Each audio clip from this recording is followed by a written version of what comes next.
प्रति गुणसान्त पातमां रामचन्द्रः तपस्वाध्याय शुश्रूषा कृष्णपूजा रतम्बनिं विश्वेशमिष्टदं वन्दे परिव्राट् चक्रवर्तिनम्.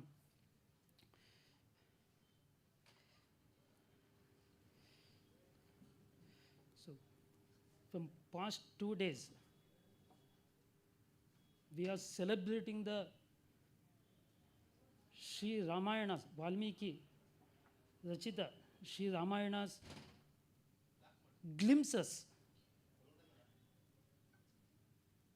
So, today also, we have a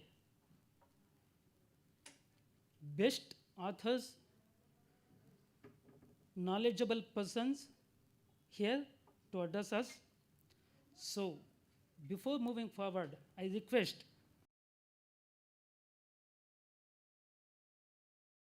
to preside the stage.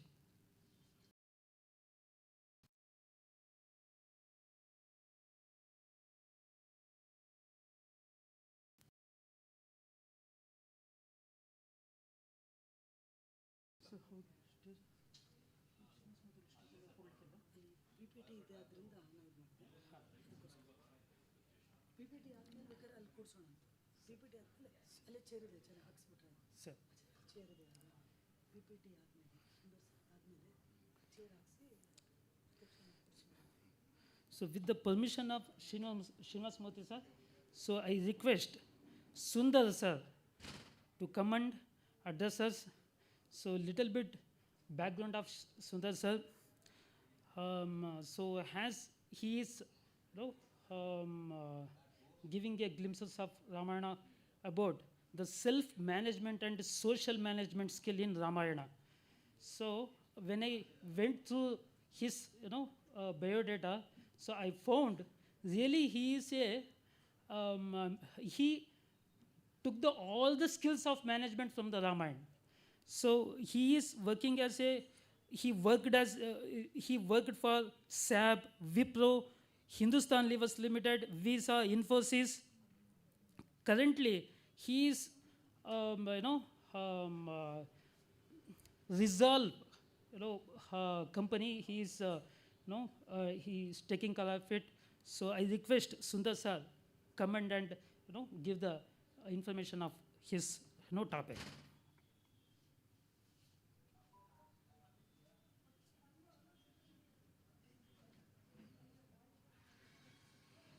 Shri Gurubhyo Namaha Hari Om. It's an honor here to be presenting some aspects of what I have learnt as from the Ramayana. Since, first of all, I'm very delighted that we are having this international seminar on the topic of Ramayana itself. Ramayana, I think, was relevant, is relevant, and will always be something that is very relevant. In such a seminar, typically it is a tradition to invite noted scholars to come and present their perspective. But I think an exception has been made in my case to not invite a scholar, but to invite a student of Ramayana. I think I'm a student of Ramayana. There are many, many scholars who can present much better perspectives on Ramayana than myself. However, there's one thing that I would like to say. I've been very, very privileged to be taught by some of the best teachers on the different aspect of Ramayana and Mahabharata all my life. Secondly, I think I've had the opportunity, being in the information technology sector for many years, and now as a CEO of a company, I have viewed a lot of things that have happened in my own life, in my career, in my organizations, through the lens of Ramayana. So Ramayana is something which is always probably playing in not only in the background of my mind, but also in the background of everybody's mind. It is something which is there in every part of our country. And there is no part of our country where Ramayana is not spoken about, is not thought about in one way or the other. My father was an officer in the Indian Air Force, so we've had the privilege of literally looking at the length and breadth of this country. I think there was no states no state in the country where we have not gone. We may not have seen the whole state, but we have seen many parts of it. But there is never a single town, single village where there is not a temple of Hanuman. And that rare privilege and that honor is given to Lord Hanuman because he is the servant of Lord Rama. And that's the honor that he has got because of that. So with that, let me start with giving some perspectives on self and social management skills in Ramayana. When I first thought about it, I said, look, I think it's all about how much you know, how much you believe and act towards dharma. If there is a one-line summary of what Ramayana really stands for, it is to know, believe and act towards dharma. Because dharma, if it is put in a cage and nobody practices it, it remains a dharma and slowly it will become as something which is irrelevant, which is unfortunately what is happening with the society today, because we believe whatever Ramayana teaches is too high a standard. Now, everybody cannot be Lord Rama, everybody cannot be Hanuman, everybody cannot be a Lakshmana, everybody cannot be a Kaikeyi, everybody cannot be a Dasharatha. Fortunately, we are also better off that we are not Ravanas as well. But having said that, what is important is that even if we can take one or two aspects of Ramayana and get it into our life, probably we will be better off as human beings, as professionals, as teachers, as fathers, mothers, and members of the society. So I will try and give you one or two examples from my own life, which have happened recently, where based on the lessons that I got from Ramayana. Now, why this topic is that I think I have got the simplest topic amongst all the topics, because the whole purpose of Ramayana is to teach self-management and social management skills. The purpose of why Rama took avatara is to teach people about how people should conduct themselves as a father, as a son, as a king, as a brother, as a husband, and as Sita as a wife. What is dharma and what should one practice? So if in one way, I have got the simplest topic because whole Ramayana is about it. I can dip into any page in Ramayana and I will get points to talk about here. But on the other hand, it can also be viewed as a very tough topic because I will have to recite the whole Ramayana to support whatever I have done. So if you look at the whole concept of Ramayana, I think it can boils down to one thing, that the onus of making the world what it is, Namma Vishwa yen ivatagide, adu, if it has to be, we have to place a responsibility of that. It is everyone's responsibility. All of us, in our own way, make the world what it is. We all have a contribution to it. Secondly, no impact is big or small. You just look at it. Every discovery, every intervention, every invention, every law, every constitution, every small step of ours makes the society what it is. We are what we are today because of somebody's contribution. And our society now, whatever we call it as our society, is nothing but a culmination of individuals and the beliefs. It is individuals. It's all of us in this room and many people outside this room who make the society what it is. So society is not, we always use society as outside us. No, we are a part of the society and we contribute in many ways to make it what it is. So what I have tried to do in my life, in my career, is to view Ramayana as a playbook and as a workbook. So all of us are used to workbooks, right? We have all been taught. What is a workbook? How is it different from a textbook? Textbook is theory, whereas workbook is what you have applied out of and learnt and applied in real life. And I may not have applied everything in my life, but what I've tried to do is to observe how some things could have been very different had people adhered to the learnings of Ramayana.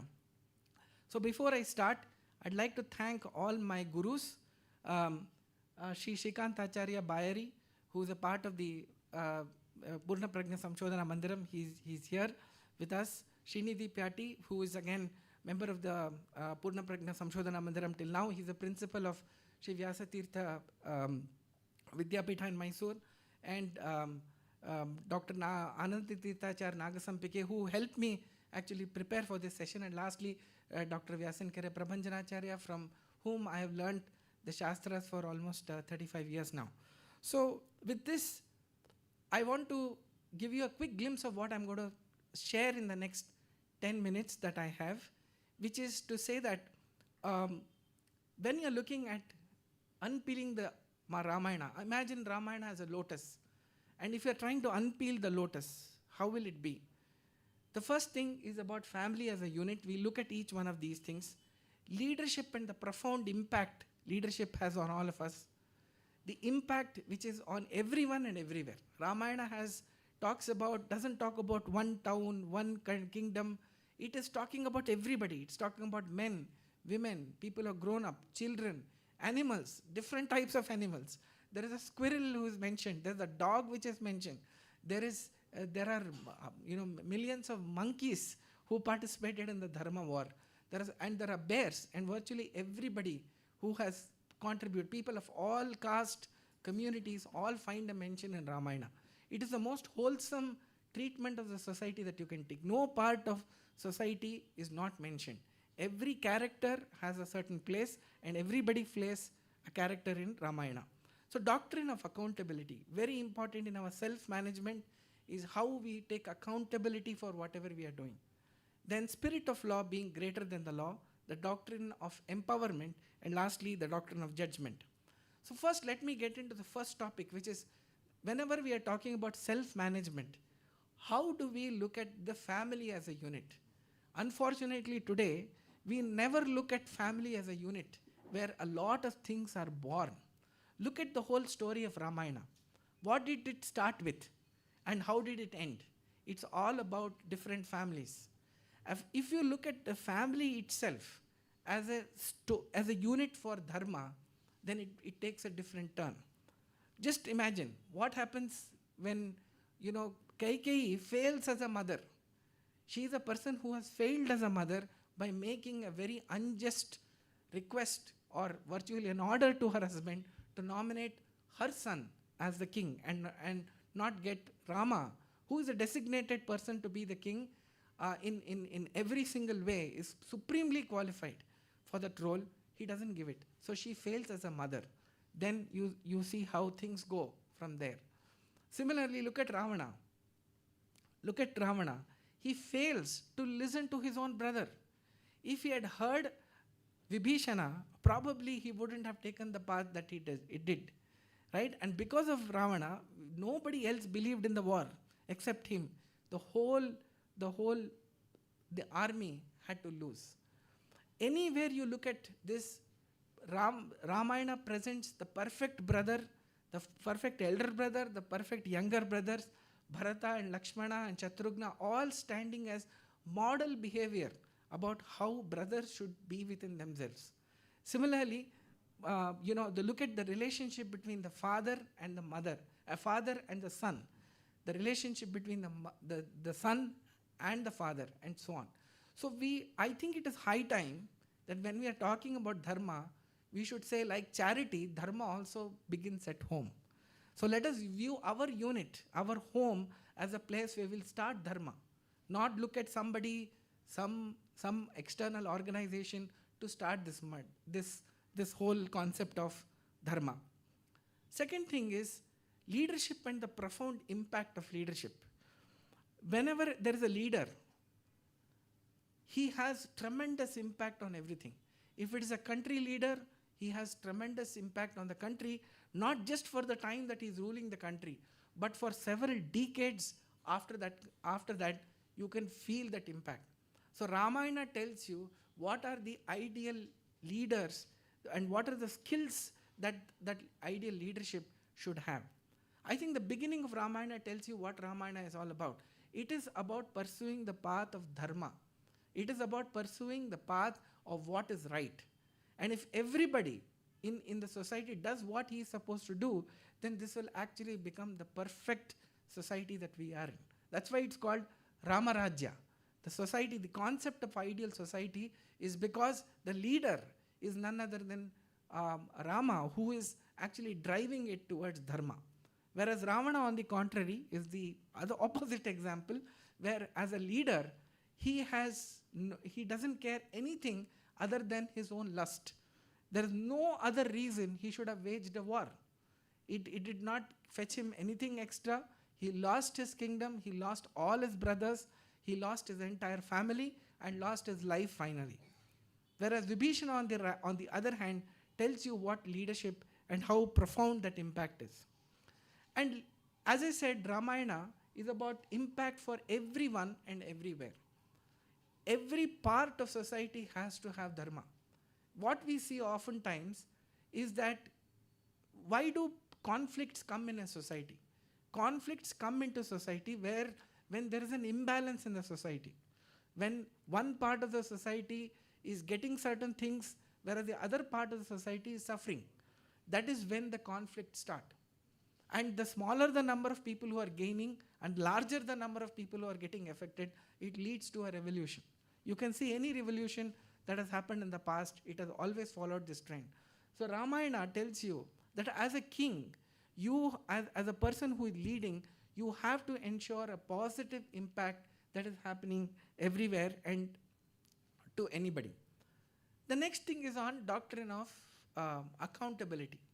See, the moment you see the picture, whenever you say who is responsible for this, everybody is pointing fingers at somebody else. It happens everywhere, right? Just now, the power went off. Everybody is saying, oh, who did this, right?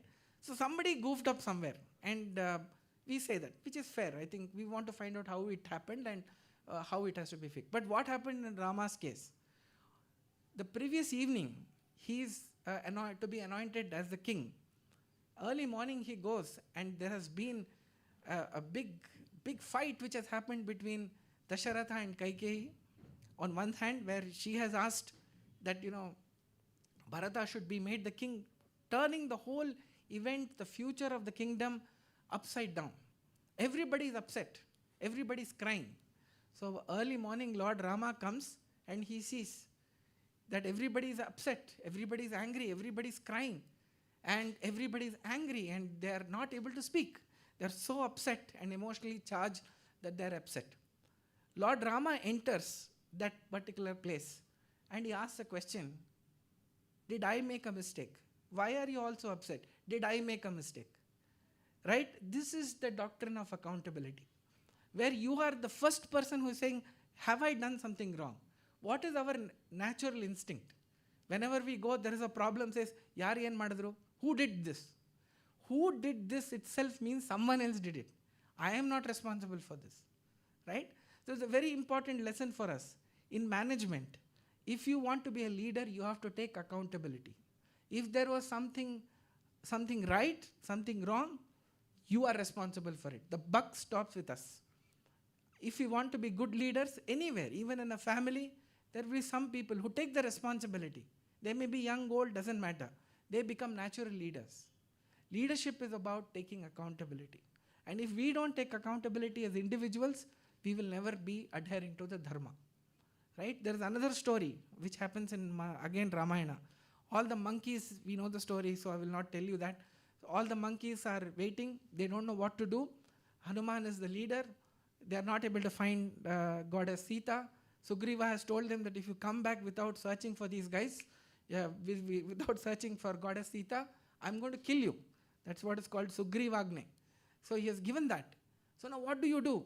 All the monkeys sit together and decide, look, we are not able to find her. So why don't we all just sit here? Let us eat a lot of nice fruits, food, everything is available. And let us all relax. Let's not do anything. Right? The moment you say that, do you think anybody will agree, disagree? There's a choice between, let us say, you've got to do some work versus going and watching a movie. If that is discussed, what will everybody say? No, let's go for a movie. Do you think anybody will oppose it? Nobody will oppose it. But Hanuman says, it is not possible. You are undermining the power of Rama and you are undermining the power of Sugriva. They will find where you are. They don't think you can hide. Second thing, you have been given a task. That is the doctrine of accountability. We will find and we will do that. So a leader, again, does what is right, not what is nice. So there is always a conflict between what is nice and what is right. So the job of the leader is to make things what is right. Right? So Hanuman says, nothing doing. We will all work towards getting success in finding Goddess Sita, and finally we know what happens. They do find a solution because they work towards that. Had they all decided to just stay happy, there is a joke which somebody says, in the parliament, every bill that is presented, that is always contested. Opposition parties will say, no, we don't want this bill, or we want certain amendments. Right? There is only one bill which gets passed unanimously. Which is that bill? Exactly. Increase of parliamentarian salary. Nobody opposes that bill because it's nice. How many people get up and say, you know what, we are overpaid. We don't do any work. Half the time we are walking out. We don't deserve it. We have done nothing. Please take out how many days the parliament was supposed to run, how many days it has actually run, and how many days I have attended. Give me my salary based on my attendance in parliament. Has any parliamentarian in the history of India, we are 75 years old today, has anybody compelled that? No. Because it's nice. It is not right. So I think at any given point in time, we always have this choice and make it the choice. The spirit of the law and the law itself, you can keep on writing any number of laws, but they will not work in an environment where there is adharma or people want to cheat. What happens in a court? You look at any court case. What happens in that case? The fight is not between what is the law, is this the law, is not that. That is not the fight. The fight is in the interpretation of the law. Right? So when Rama was asked to go to the forest, see how many times people have told him, why do you have to adhere to this? Who is this K.K.? To hell with her. You need not adhere to that. But he wants to adhere to the spirit of the law. So first person to deter him from doing that is Bharata himself. He says, forget it. My mother wanted me to be the king. I am telling you, I don't want to be the king. You become the king. So therefore, he's sticking to the spirit of the law. Then what does Rama say? No, it is my father's wish that I go to the forest and not be the king. So therefore, I will not be the king. Same thing happens later. Again, Guha does the same thing. He says, why do all this? You become the king of my kingdom and you rule this. He says, no, it was my father's wish that I go to the forest and not be the king. So therefore, he doesn't accept any of that law. So the spirit of the law is greater than the law itself, because no law is foolproof if the spirit of the law is not understood. So we always have to understand why, how we can adhere to the spirit of the law. Then is the doctrine of empowerment. Then I will close with one more slide after this, which is the doctrine of empowerment. I think it's very important that we look at whom to empower, how much to empower, and how much and where to draw the line. Ramayana has very valuable lessons in self-management on this. You should know whom to empower. Lord Rama empowered Lakshmana, he empowered Hanuman, he empowered Sugriva, all to that extent. They are not equal. Because somebody like a Hanuman does not need those lines. He understands those guardrails very clearly. Whereas somebody like Sugriva also has to be empowered, but he has to check. With Hanuman, he doesn't have to check. With others, you have to check. So if you want to be a good manager, you should know. My boss used to say it very well. I trust all of you, but I will check. So we used to argue with him, no, if you're checking, then you're not trusting us. He used to say, I trust you, but I will check. He will say that very calmly, and slowly we understood what he meant. He trusted all of us. He never distrusted us. But he said, the ultimate responsibility of making something a success is mine. So I will check. So it's my duty to trust you. It's also my duty to check. Right? So you have to have that doctrine of empowerment. Just imagine if Kaikeyi had drawn that line with Manthara. What did she say? Manthara is my well-wisher. Manthara is your well-wisher to that extent. You should have listened to her to that extent. The fact that she wanted you to be the Rajamata is natural. She is from your Mayaka or your mother's place. So she does have she's your well-wisher. She wants you to get that post, no doubt about it. All of us, all our people, all our family members want, like my family members probably want me to be, getting a higher position. But am I eligible for it? Right? And does the organization empower me and say, okay, this person is capable of this? So Kaikeyi's advice, they should have been drawn a line. Had Kaikeyi told Manthara, thank you, you have given me a great input, but sorry, I am not listening to you. Again, look at the doctrine of empowerment. What did Rama do? When Vibhishana came from Ravana's side to join, what did he do? Everybody said, don't take him. He's the villain's brother. Do you think he will let down his brother? He's going to leak all our strategies.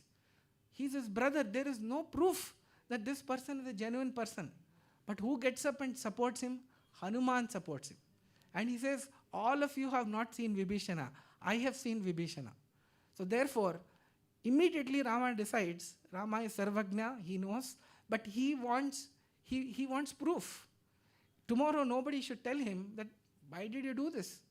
Right? So therefore, as a leader, you should have that sense of judgment, which is my next point, saying what is right and what is wrong.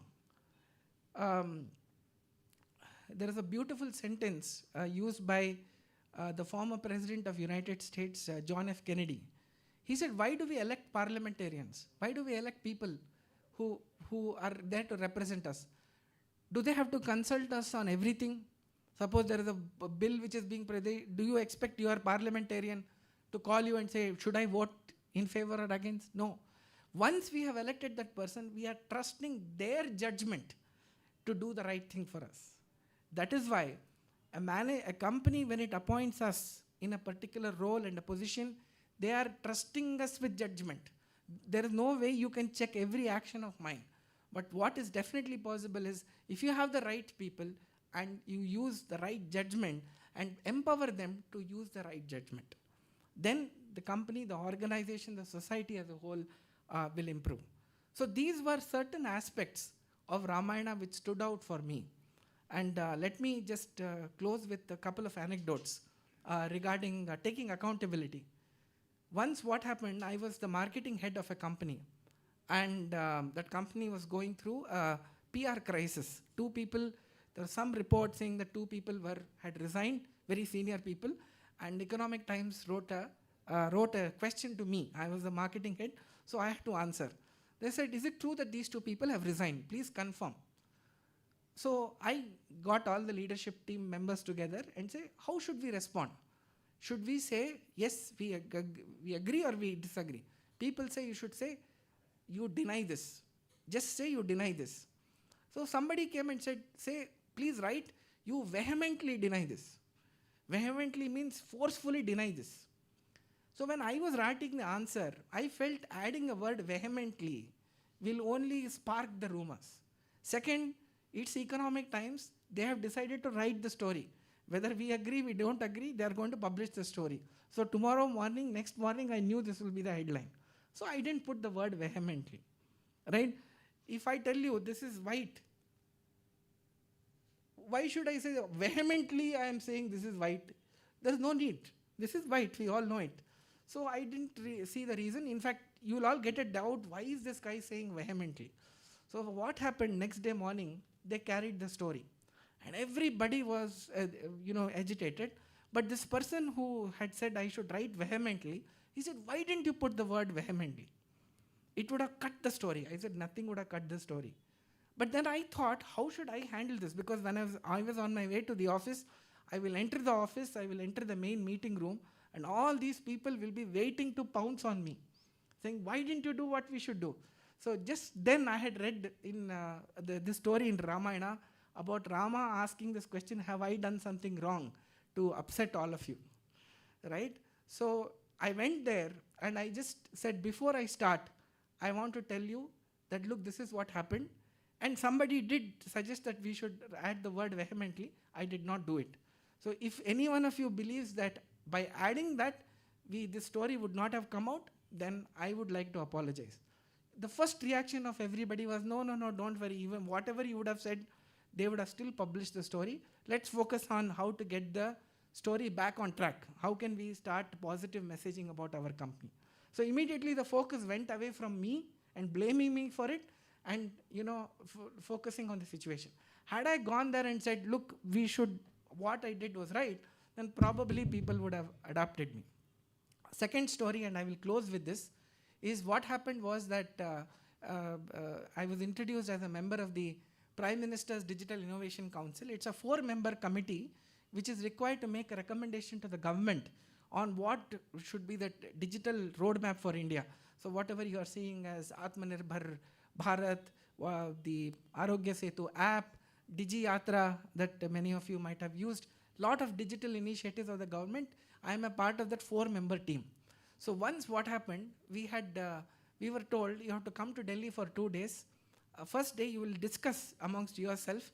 Second day the Prime Minister will come. So you have to present to him what your recommendation is. So the meeting happened, and first day we went on discussing till 12 o'clock in the night. And then suddenly what happened, we all were very tired, and we all wanted to go home and sleep. We asked somebody, when we are looking at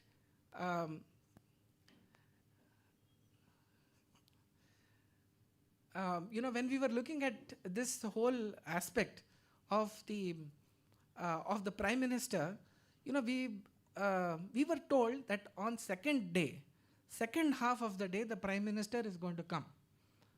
So we said, okay, it is still evening, so we were all, we have got time in the morning, like we do school homework, Adhashtu, do it in the last minute, do it in the school bus, do it after when the prayer is going on. As much as possible we will push. So why don't we do that? Because we were all genuinely tired, and I am the youngest member of the team, so you can imagine how old the other people were. They were all very tired.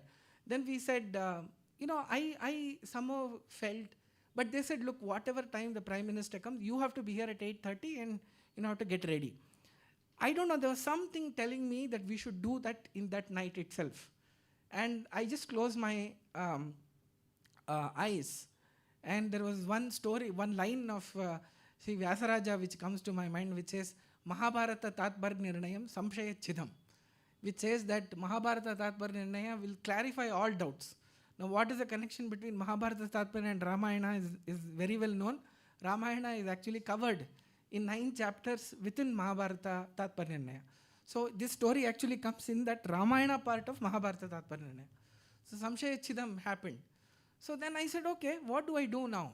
Then I remembered the story of Lord Hanuman making the right decision and not the nice decision. What is a nice decision? The nice decision is to say, yeah, all of us will go home, go to our hotels and go to sleep. Tomorrow morning we will see. I said, no, let us work next 2 hours. Some people were enthusiastic, so we sat down and we made the whole presentation. We kept everything ready and then we went. Morning we all came at 8:30. We all sat down and they said, where is the PPT? We said, here it is, but we have time till afternoon. They said, no, Prime Minister is coming in the next 10 minutes. And before we knew what it was, Mr. Modi walked into the presentation hall and said, where is the presentation? And everybody then looked at me, and because only I had the presentation. So somehow the presentation was ready previous night and we could present to the Prime Minister. Imagine we were not ready, and that too with a very, very, very hard taskmaster that our Prime Minister is.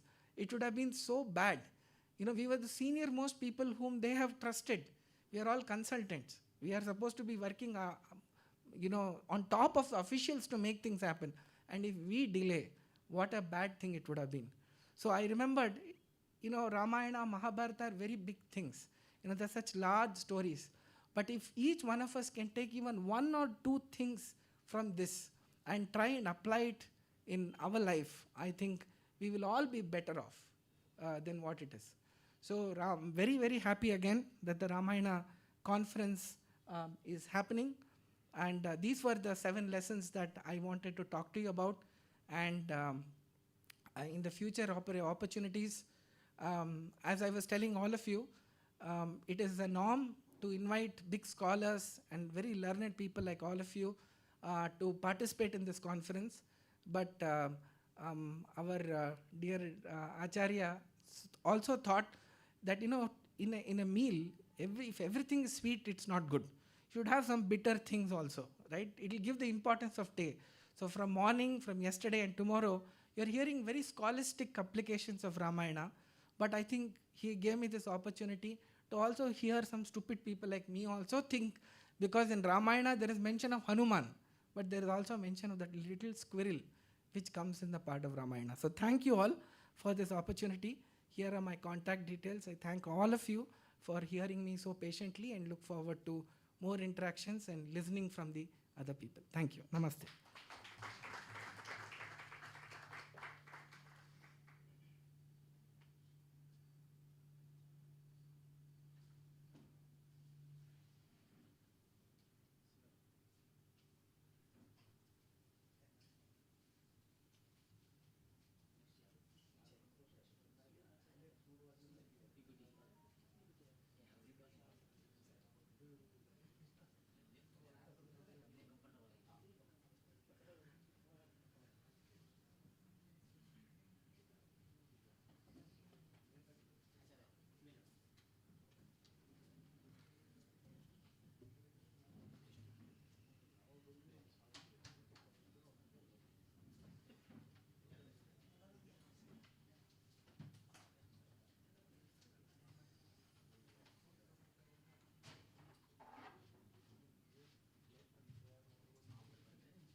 So I really thank Sundar sir, and Ramayana is, so we got to know that it is not about something we should worship. It is there some skills which we have to adopt in our life. The peels of a lotus. So the amazing lectureship. So I thank Sundar sir, and next I request K.S. Sunil, so who is a head of the department in Jain University, and also he is a best of my friend. So I request him to come and give his thoughts.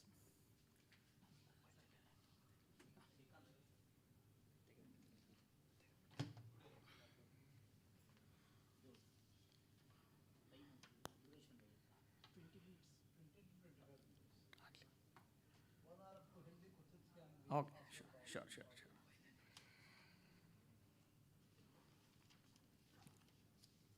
कपिकटकधुरीणः कार्मुकन्यस्तबाणः क्षपितदिचिदसैन्यः क्षत्रियेष्वग्रगण्यः जलधिरचितसेतुः जानकीतोषहेतुः पथि पथि गुणसान्द्रः पातु मां रामचन्द्रः तपस्वाध्यायशुश्रूषा कृष्णपूजारतं मुनिं विश्वेशमिष्टदं वन्दे परिव्राट्चक्रवर्तिनम् रामाय रामभद्राय रामचन्द्राय वेधसे रघुनाथाय नाथाय सीतायाः पतये नमः. श्रीगुरुभ्यो नमः. हरिः ओम्. It gives me immense pleasure to address the August gathering, and at the outset I would like to thank the organizer for providing this wonderful opportunity to share few thoughts, few findings. I don't want to call it as a research paper because there is nothing left to research. Because I would like to remember or remind a beautiful saying of Kuntaka, a very renowned rhetorician who was a poet of Kashmir, who says that कि किमेकं नूतनं वस्तु वयम् उत्प्रेक्षितुं क्षमाः वस्तु विन्यास वैदग्ध्य वस्तु विन्यास वैचित्र्यमात्रमत्र परीक्ष्यते. So there is nothing left to express. So we don't have any new thing to do research. Then what is our duty? Our duty is to excavate, propagate, present, and if possible, we should always guide others that this is the way which was taught and adopted by all our ancestors. So before getting into the topic, I would like to express my humble salutations to my preceptor, Paramapujya Shri Vishveshatirtha Swamiji, and the replica of my preceptor, whom the entire society is going to consider as epitome of conviction and commitment, Shri Vishwa Prasanna Tirtha Swamiji. And I also would like to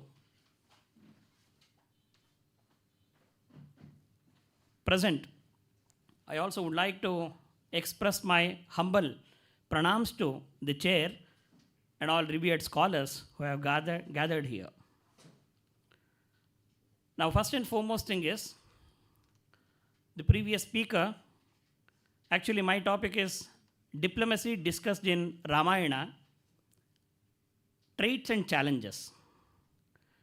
So, the previous speaker already he spoke about how diplomatically he managed the situation.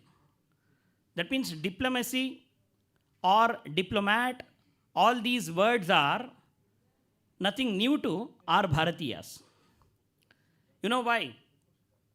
Because we already inherited certain qualities. Especially, one thing I would like to share with the audience.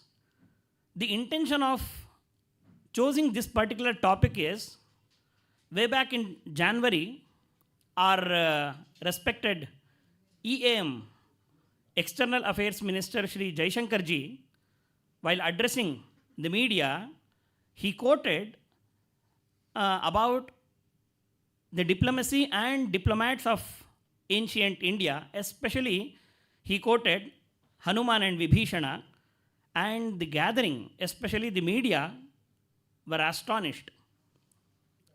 So, the moment when Acharya Ananda Tirthacharya Nagasampige Mahodaya, when he referred me, so you are going to discuss about which topic, you are going to deliver the speech on which topic. Immediately, I texted him that, Acharya, I would like to present my views on diplomacy discussed in Ramayana. Because, especially when I am speaking about diplomacy or diplomats right in front of the media, so I should be very, very careful. Because today, the media is so powerful that even if we make one word, because they are going to sense even the hissing of each and every person. That means the way how we are going to inhale, the way how we are going to exhale, even because of that, they are going to gauge, they are going to assess, evaluate, especially when it comes to certain norms, certain words, or certain technical terms. So I should be very, very careful. Anyway, yesterday, a renowned scholar, Dr. Suman, he was explaining, he was speaking about women empowerment in Ramayana. So there, he mentioned one thing. Actually, rather than calling my topic as women empowerment, he told empowered women in Ramayana. So the concept of diplomacy was, first and foremost thing is, this concept was introduced by none other than Goddess Sita. So, where, as you all know that, for the first time when Hanuman, he goes to Lanka and there he finds, or he tries to find Goddess Sita, and finally when he found Sita, so there he started addressing Sita. Initially, Sita, she thought that probably Ravana in disguise, or some or his associates, they are here to perturb the harmony, or to change something, or to steal the characteristics of mind. So here he has appeared as an ape. And later, when Hanuman started conversing with Sita, Sita realizes that he is none other than a beloved or a humble devotee of Sri Rama. So there, we see this particular part, it goes up to, Sita, she explains the concept of diplomacy in almost 13 to 14 verses in Ramayana. So there she says, what is diplomacy? Is Sri Rama following certain norms mentioned regarding this diplomacy? Is he acting as a diplomat? So I just want to know, because after a long gap, being a representative of Rama, you are here. So I would like to know, is he following certain norms relating to administration? So what subjects they call him as a diplomat, truly does he deserve the word diplomat? So there she says, Dvividham trividham trividhopayam upayam api sevate vijigishuhu suhrit kachinna mitreshu parantapa. What does it mean? I trust that the chastier of the enemy, Rama, employs the twofold strategy in behaving friendly with friends, and in his desire to conquer the enemy employs the threefold strategy. Dvividham trividhopayam. Look at the words. See, there are only three means to attain salvation. We need to follow certain guidelines. There is a protocol that first we should follow dharma, then from dharma artha, then kama. So if you realize these three folds, then one fine day, based on your excellency, God he is going to bestow, or he is going to take you to salvation. So that liberation, it is not a joke. That means if we want to attain salvation, we need to follow certain norms. Now here, Sita, she is posing this question to Hanuman regarding Rama, saying that Dvividham trividhopayam. Trividha upayam nama, here that is dharma, artha and kama. So these three are the base of Dvividham. Are the base of to attain salvation. And it has two folds. And very first fold is called as Sattvika, and second fold is called as Dharshtiya. That means Sama and Dana, these two comes under Sattvika. Bheda and Danda, these two comes under Dharshtiya. That means timely is he following the norms of these Chaturopayas. That means she had that clarity that how to assess or how to evaluate. The moment when we see this particular verse, we'll come to know that is she examining her own husband? No. So this is not the way how we are going to study Ramayana. It is so unfortunate that today, see, this is the source of diplomacy.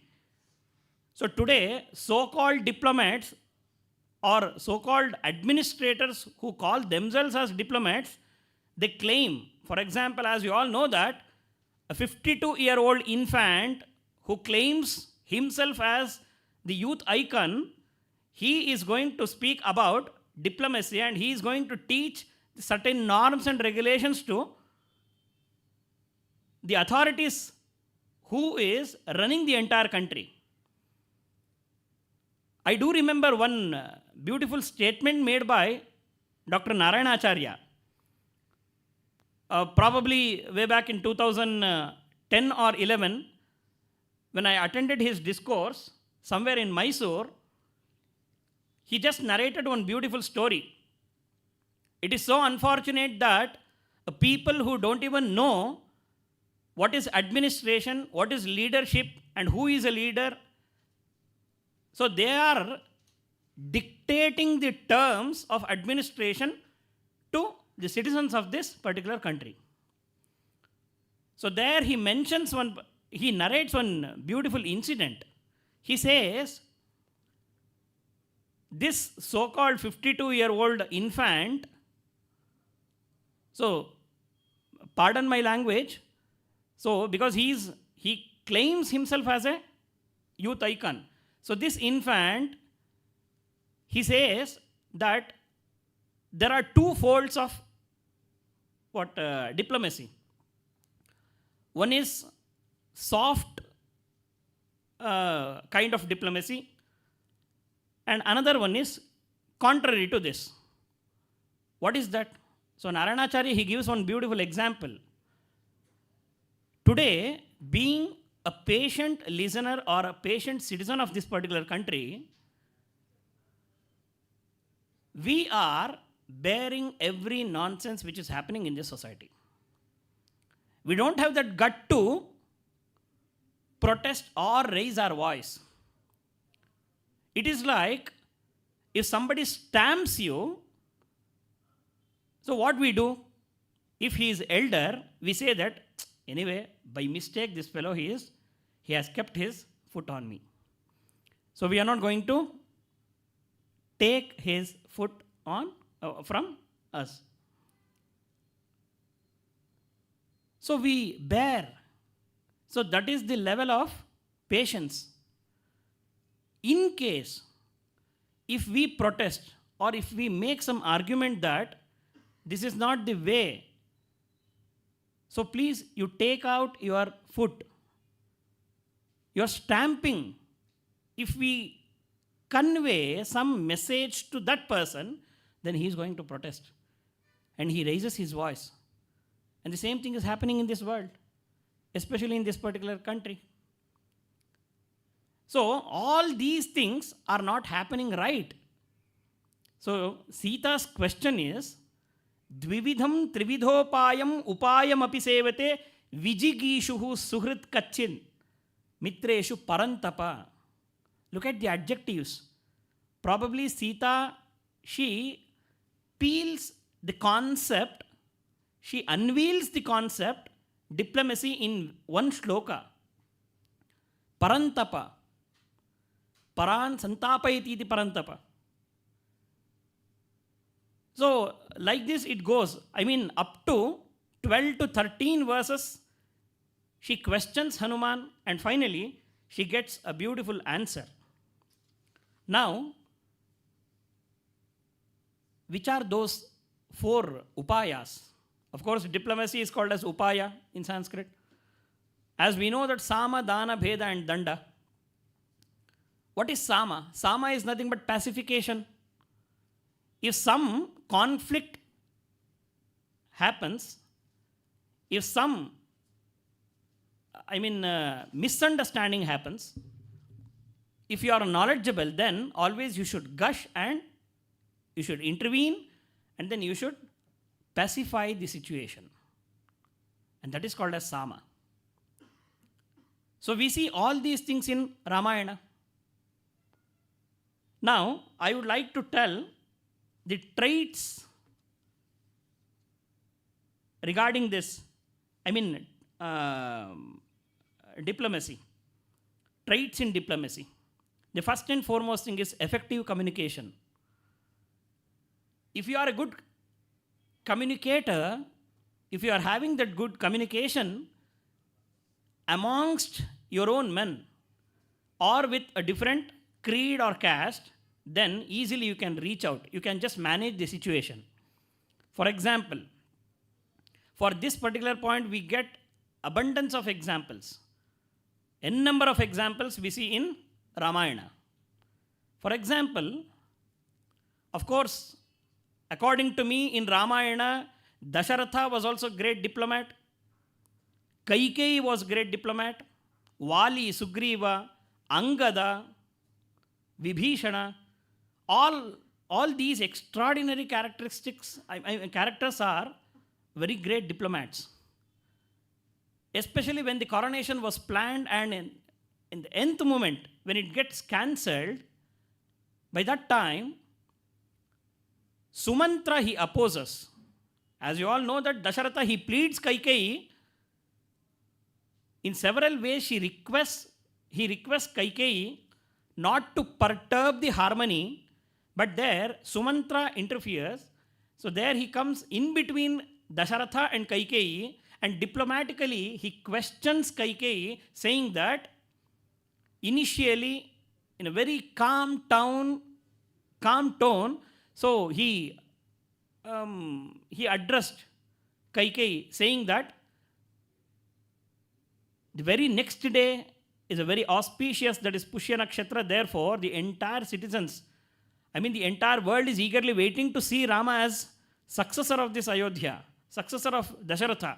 Therefore, you should not disturb the harmony. If there is some misunderstanding, so later we'll sit and discuss and we shall somehow manage the situation. But this is not the right time to express your greed. So kindly, you please take back your words. Initially, in a very calm tone, Sumantra, he questions Kaikeyi. But Kaikeyi was adamant. She was not ready to listen to Sumantra. Then, Sumantra, diplomatically, he warns Kaikeyi that I know that you have literally adapted the certain qualities of your mother, therefore, you are behaving vehemently. As the previous speaker, he used this word. And there he narrates the entire story of his mother. See, the problem is, if Kaikeyi would have adopted certain good qualities from his father, so today Kaikeyi was worshipped by the entire world. But the problem was, Kaikeyi was so adamant because of her mother. He narrates the entire story. Actually, I don't have time to narrate the entire story. But look at the heights of adamancy. So there he narrates the entire story and then he shuns. But Kaikeyi was not ready to listen to Sumantra's wordings. Now, where is the question of diplomacy here? Here, Sumantra, on behalf of Dasharatha, he pleads and then diplomatically he warns Kaikeyi, saying that you should inculcate or follow certain norms.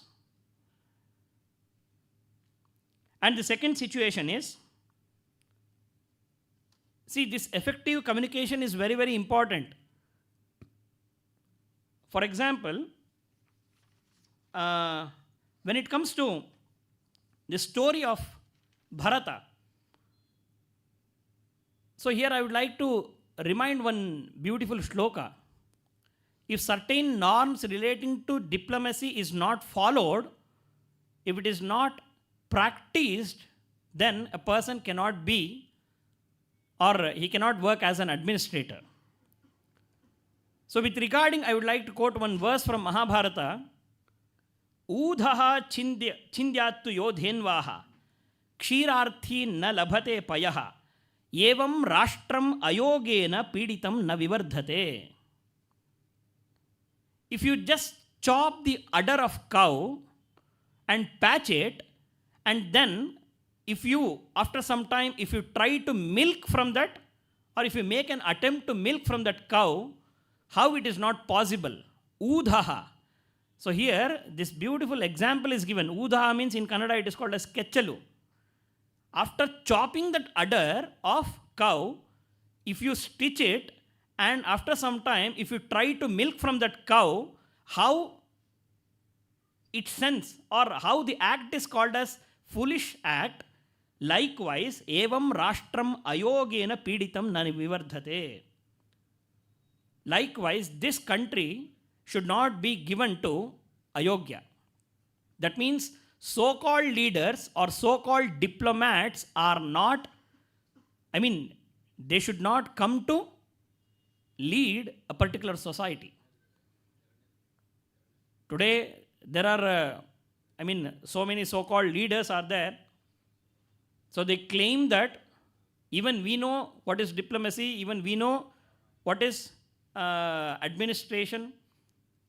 But if it is not in practice, if we are not aware of the exact meaning of diplomacy, it is not possible. Now, I would like to remind the story of Bharata. See, Bharata was a great diplomat. As you all know that Bharata, he refused. So he was not ready to accept the throne of Dasharatha because he was not ready to express his disregard or disrespect to Sri Rama. Therefore, he goes to Nandigrama and there, so keeping the Padukas of Sri Rama, there he ruled the entire Ayodhya. So we know all these stories. Now, there is one very interesting incident in Ramayana where Bharata was invited to Bharadwaja's ashrama, and sage Bharadwaja, he wanted to examine that whether he is a son of Dasharatha or son of Kaikeyi. Of course, Bharata was a son of Kaikeyi and Dasharatha, so that is the known factor. But sarcastically, here Valmiki, he says that he wanted to examine that whether he is son of Kaikeyi or son of Dasharatha. So there,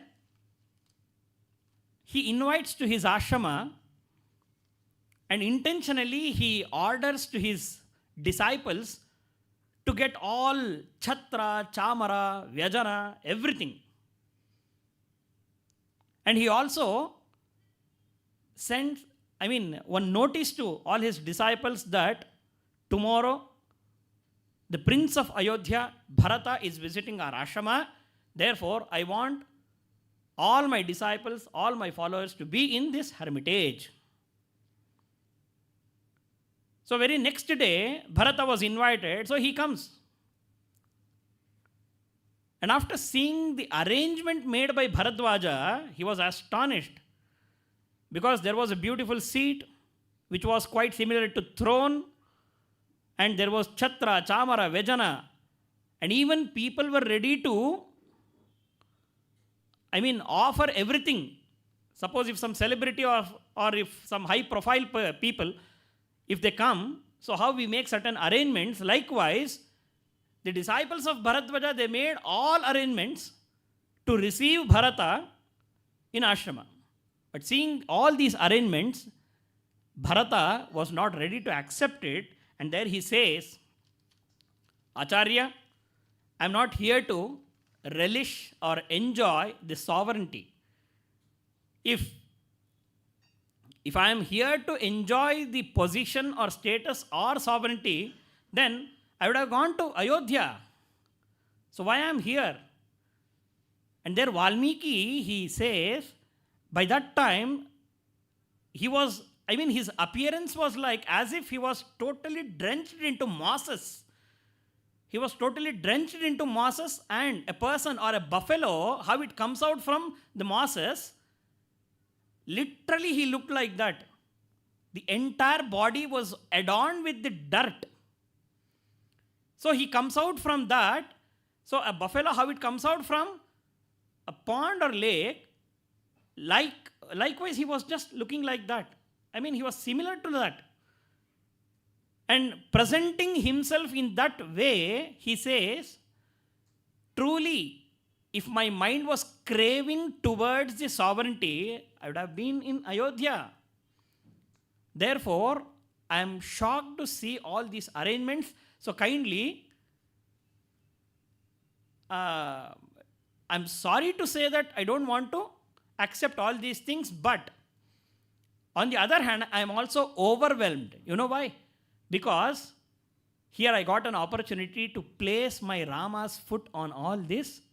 I mean, I can place this on, Padukas on Rama's, on this particular throne. So he says that.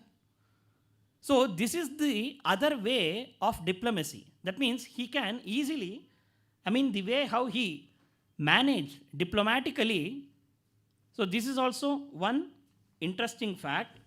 And another thing is emotional intelligence. Last 5 minutes, Acharya. Last 5 minutes. And last thing, actually, I wanted to tell a few more things about Vali and Sugriva Prasanga.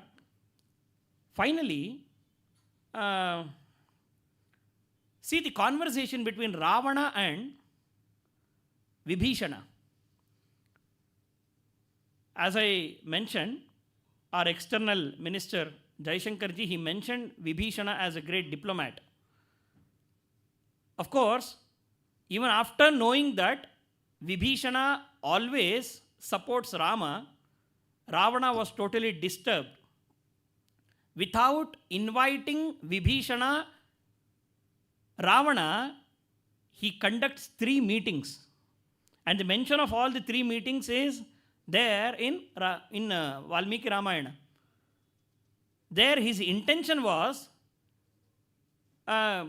he wanted to keep Vibhishana away from all the 3 meetings. You know, the agenda of the meeting was very simple: how to tackle, how to tame Rama and Rama's Sainya.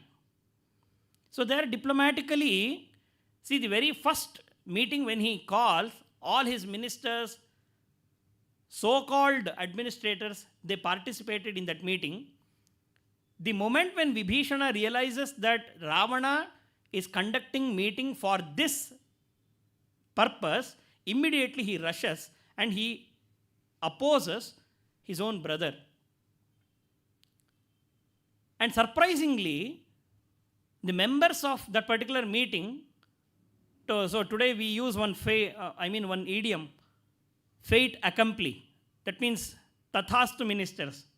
So tathastu ministers means whatever a person makes some decision, so blindly his subordinates, they just say, yes, we too agree. So here we are giving our consent.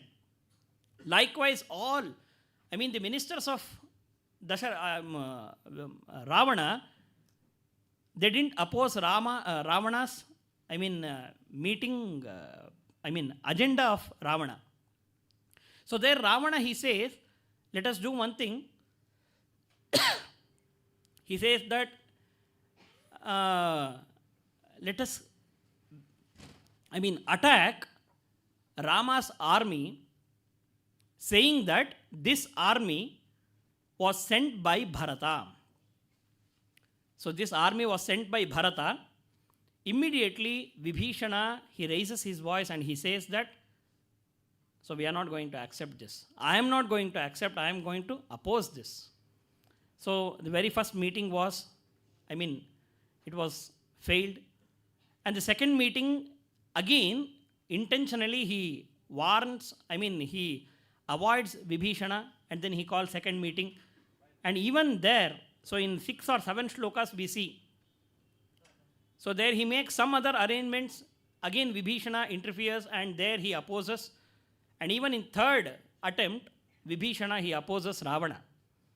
So why I am saying all these things? Because Vibhishana is the one who does not belong to this particular region, but he respects the polity, the administration, and the diplomacy followed, practiced, or preached by Rama. So, a person who does not belong to a particular region, if he is having that openness, if he is kind enough to accept certain values or inculcate certain values in his life, then for sure he can rule the entire world.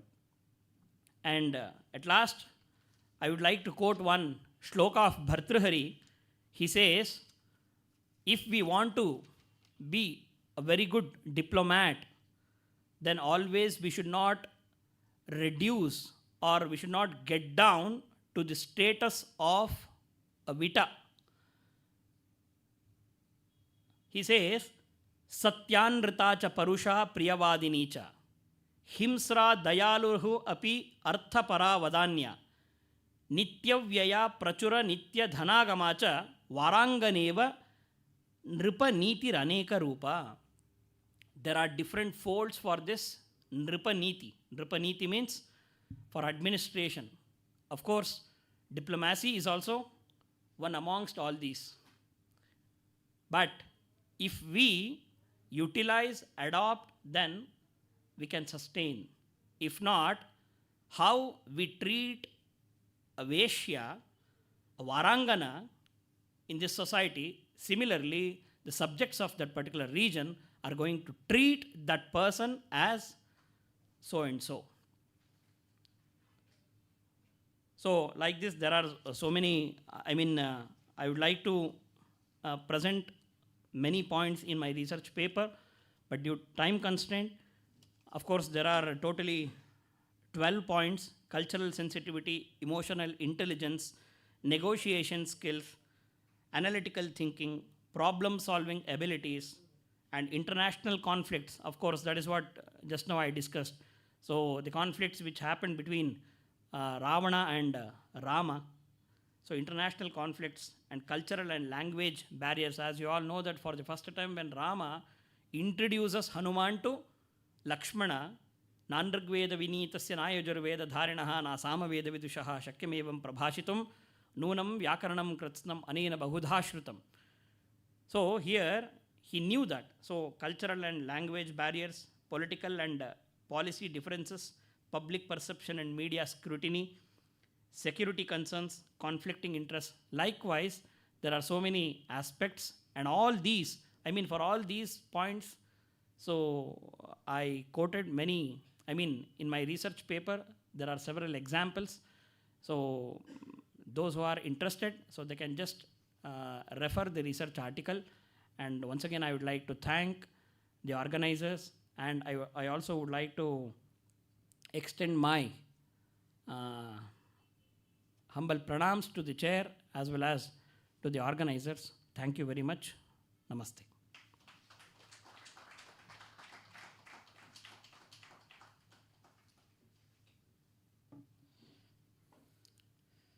So, no, I really thank Sunil sir for come here and expressing their views, and we thanks you for your as I know he is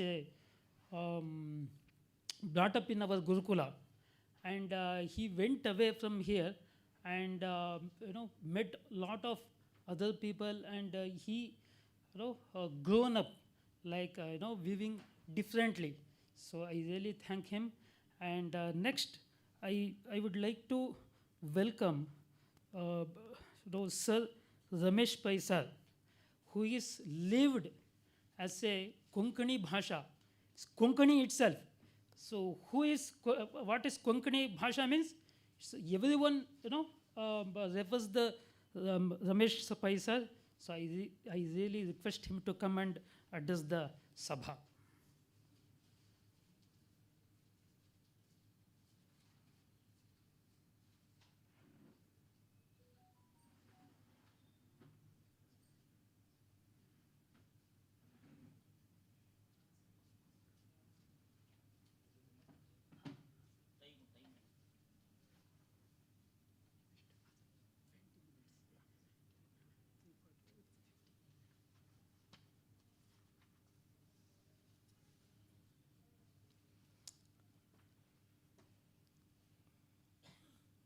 Namaskars to everybody, and pranams to the chair, Acharya ji. And my task is to present the Konkani Ramayana in my mother tongue, which is Konkani. I will not speak in Konkani. I was given two options, either in Kannada or English. I opted for English because everybody can probably understand in English. I'm sorry I cannot deliver it in Sanskrit because I'm a poor student in Sanskrit. The title is Critical Study of Ramayana Literature in Konkani. Now, name any two epics of our country. If such a question was put across, anyone would immediately give the correct answer, Ramayana and Mahabharata. Ramayana has been translated into large number of languages in the universe. However, as my assignment is related to Konkani language, due to paucity of time, I shall dwell upon the Ramayana story appearing in Konkani language only. I have structured it in 3 or 4 topics. First is in Konkani folklore. The story of Lord Sri Ramachandra has great acceptance in my mother tongue, Konkani also. We come across the following couplets in an ancient Konkani folk song. I can't help but tell it or sing it in Konkani only. Madhya vele chani tukatin go pata Ravana na sitek velel kon go pata. This is a musical couplet which my grandmother sung to me in the evenings or late nights. O squirrel on the coconut palm, you have 3 lines on your back. Tell us the path Ravana took abducting Sita when the Lord turned his back. This is the essence of the 2 lines. Because a squirrel, like any humble volunteer, has helped or rather served Lord Ramachandra in constructing the Setu, Rama Setu. Such a squirrel is being asked, when you turn back, I see 3 lines on your backside. Was it a pat given by Lord Rama recognizing your voluntary services is the question. As a child, this was very nice imagination which helped me to build up my rather career or grow up. The allusion is this: seeing the noble and unusual strain taken by the tiny squirrel while the great viaduct to Lanka, the Setu, was being laid by the mighty monkeys, Sri Ramachandra has patted the dedicated animal in appreciation, resulting in the 3 lines that adorn it, all its progeny also. Not only one squirrel, any squirrel subsequently has carried away with this. The extent to which Ramayana has influenced the Konkani people can be felt in Konkani idioms and phrases as well. Observe the following samples of axioms and sayings in Konkani. Ramayana aikuno, Ramu Rakshas Ravanu Rakshasu Mundim Gita. Maybe you can make up. The idiot, it's talking about an idiot, after attending the Ramayana discourse, asks if Rama is the demon or Ravana is the evil one. Rama nama japta kesana gala katarta. This is another saying. The rogue keeps chanting the Lord's name, but in practice cuts the throat of his opponent with a fine hair. Another example. Ramayana sagle aikun. Ramali kon Sita jatta mund vicharta. After hearing the story of Ramayana in full, the idiot asks how Sita is related to Sri Rama. Ravanaka bhikkeche duvale. It means Ravana yearns for alms. Ravanaka Satya darlolo. One who holds umbrella over Ravana's head, meaning a super cheat. These are certain idioms that have come from Ramayana into my language. The renowned Scottish Indologist and voyager, Mr. John Leyden, reportedly visited Kerala in 1799 during his tour of the Deccan. He has recorded that the natives possessed the Konkani versions of Ramayana in their households. It was in 18th century. And coming to the next subtitle about Ramayana in Gomantak region. In the regions of Kepe, Sangwe and Kanakona in Goa, in the middle of a ritualistic dance called Gadyancha Utsav is held. Here, a particular version of Ramayana named Godya Ramayana is sung and performed. This recital has got ritualistic overtones. It is performed even during the Sigmo or the Holy Festival. According to the famous research scholar, the late Dr. Jose Pereira, the Ramayana was profiled in Konkani even as Ramayana was prolific in Konkani even as early as the 16th century. Before Konkanis were converted en masse by the Portuguese rulers, Konkani had a large number of literary works in prose, particularly the adapted versions of Ramayana, Mahabharata, and Sri Bhagavat. These were usually read in households as a ritual, besides delivering discourses during the four months of the rainy season known as Chaturmas, starting by June.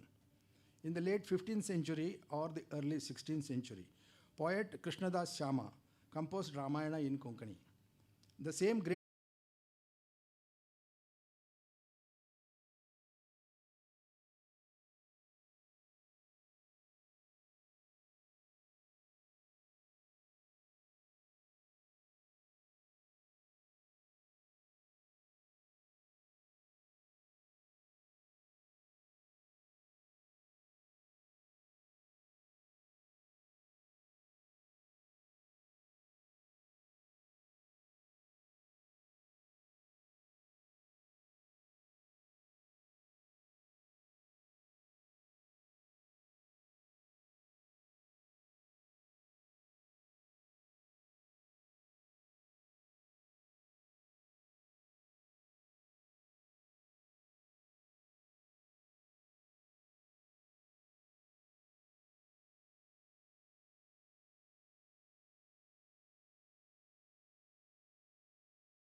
which is composed to be sung melodiously even by commoners. Its beginning lines, after the customary Vandana slokas, constitute the parents of Shravana Kumara, appealing him to fetch water. Of late, the devotional recital is made to the accompaniment of several musical instruments with much fanfare and gaiety by a dedicated group of the Vaishya community of the locality called Amaravati in Cochin. On the Dwadashi day in the lunar month of Falguna every year, in the historical local temple dedicated to Lord Janardhan. The late Professor R.K. Rao has deciphered the text from the palm leaf manuscript and also transliterated into Devanagari script. Fortunately for us, he printed the same in 1989 in book form. And luckily, this is being prescribed as a non-detailed text for M.A. Konkani in Goa University. The opening chapter of Balakanda Katha of Godya Ramayana starts with customary salutations and prayers as follows. It is a Geya Kavya. The first four lines only I will recite. Om Namo Ganendra Parvati Nandanaga Chaudai Vidyanche Tumi Swami Gajananaga Dusre Namana Karu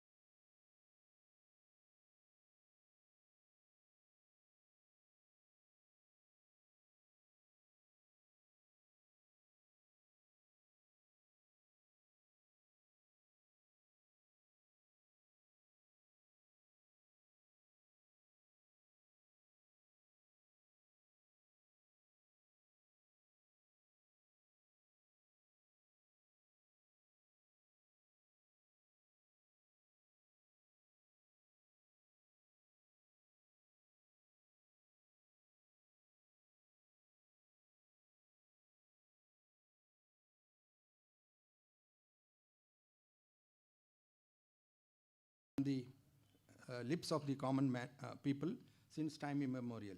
The late K.K. Subramanian has published the text of this Konkani work, Shravan, in both Malayalam and Devanagari scripts. The late P.G. Kamath published an annotated work based on Shravan also. As an adjunct to this recitation as a ritual, there used to be occur something known in their language as Godabarisha. This refers to some participant entering trance at the height of emotional recitation. Unfortunately, no one is alive at present who can narrate the ritual procedure as a living witness. Professor R.K. Rao has included these 3 lullabies in the book compiled under the title Konkani Folk Songs of Kerala. Of these, 2 are set to Raga Ananda Bhairavi, and the third is set to Rag Nilambari.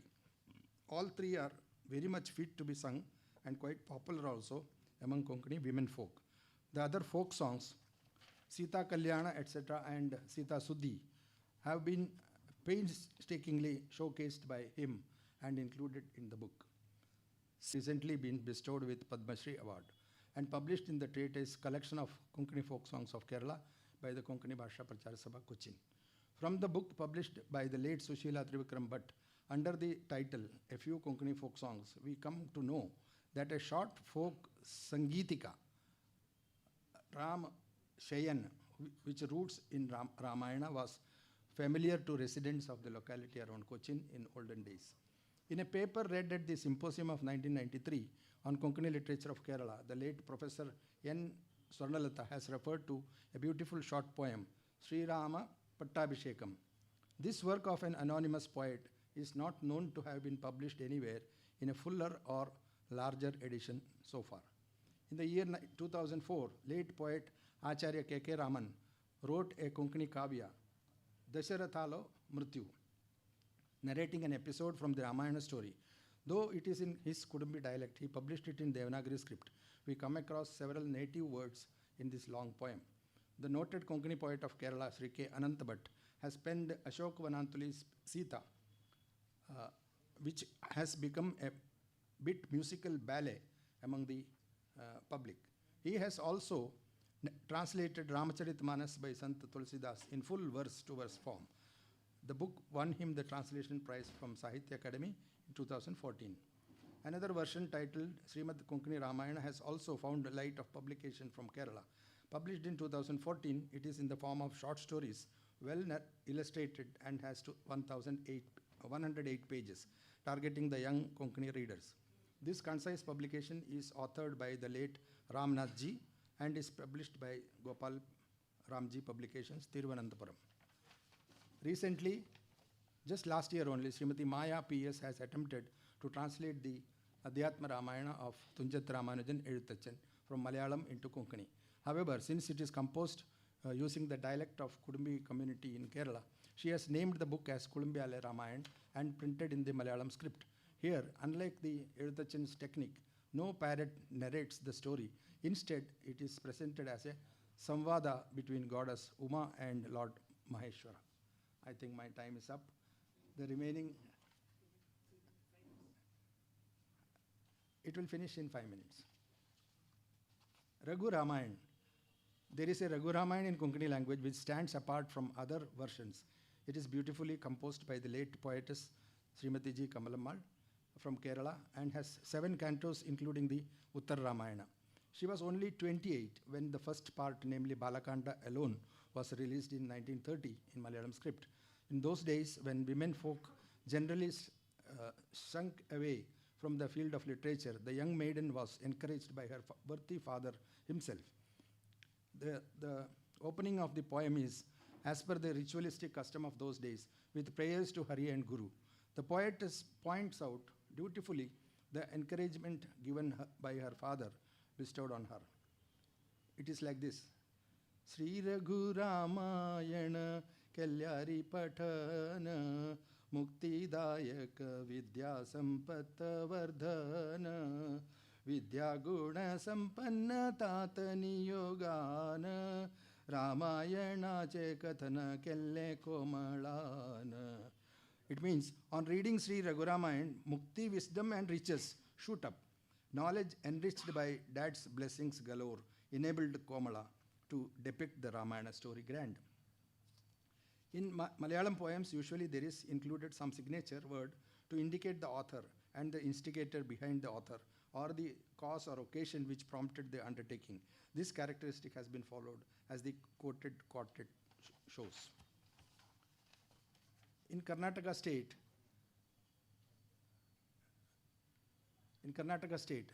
there used to be a kids song narrating the Ramayana story very, very beautifully in a capsule form, and which was very capturing for children, even now. Now, of course, because we have media, WhatsApp is there, Facebook is there, CDs were there, and now audio, video, many things are made out of this small kid song. Ai kare tum putta sangta tukka katha loka sarvai vyatha dura karchi surya vamsha rayu jallo dasharathu ajarayal putru yashavantu. This style of narration is called OV style, and it is perhaps borrowed from Marathi literature, which is very close to Konkani. And every line carries very briefly how the Ramayana happened. And the story of Lord Rama is narrated to the child by a grandmother in a very lucid style, making the child attentive. This is a very popular song called Sita Kalyana, which people often mistake to be a folk song. However, the fact is that it was composed by the late poet Lakshmana Prabhu of Karkala. An honorable old man named Madhav Buddho Velip has managed to document the Kudumbi Ramayana that is popular in oral form among the members of the Kudumbi community in the Dakshina Kannada district where he belonged to. He was rightly honored by the Karnataka Konkani Sahitya Academy. The late poet Sri Narahari Vittal Prabhu of Gokarna in Karnataka completed compiling his Ramayana in 1942. It appeared in the periodicals Saraswat and Panchakadai. He also has composed an Ekasloka Ramayana, just briefly capsulating the story of Ramayana in one shloka only, 4 lines. Then the Konkani translation of Geet Ramayana of G.D. Madgulkar was prepared in 1978 by Sri B.V. Baliga. It has come in Devanagari script as well as Kannada script. The Karnataka State Konkani Sahitya Academy has published a large edition of Ramayana named Konkani Valmiki Ramayana in 2013, carrying 602 pages. Yet another giant version of Ramayana in 2 volumes running into 1502 pages has appeared in Konkani language as a Mahakavya by name Sri Ramacharita. It is penned by Sri N. Vishwanath Shet in Kannada script following the Bhamini Shatpati meter. It is brought out by Uttara Kannada Jilla Parishad. I will just chant the 6 lines so that if you can ever get a taste of it, please do. Rama Paduka Divya Paduka Hema Paduka Moga Paduka Kamakara Baileka Sangile Mahima Paduka Vamanavatar Trivikrama Vyomu Paduka Yogi Rishi Muni Prema Paduka Raga Moha Mukta Paduka. And to conclude, like this, there are several Ramayana versions available in the Konkani language. Each one is different from the other, and all of them are woven around Lord Sri Ram and Sita Devi. To analyze the subtle differences and characteristics of each and every version will be a very long exercise, which is not intended here. In common parlance, a lengthy conversation or talk is nicknamed as Ramayana in Konkani language because it's a very common nickname. When somebody talks long and doesn't stop, you say, Kassal Ramayana Sangto. What kind of Ramayana is this man talking? So such a common parlance, people have absorbed Ramayana. This is what I mean to say. Whether he is an educated, scholastic or not, Ramayana is in his heart and comes into his tongue very, very nicely at the right time.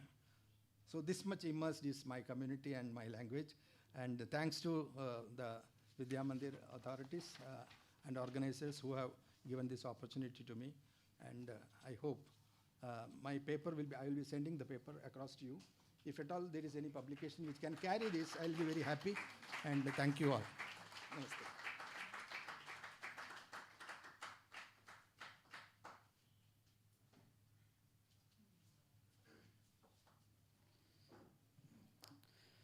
Sir P.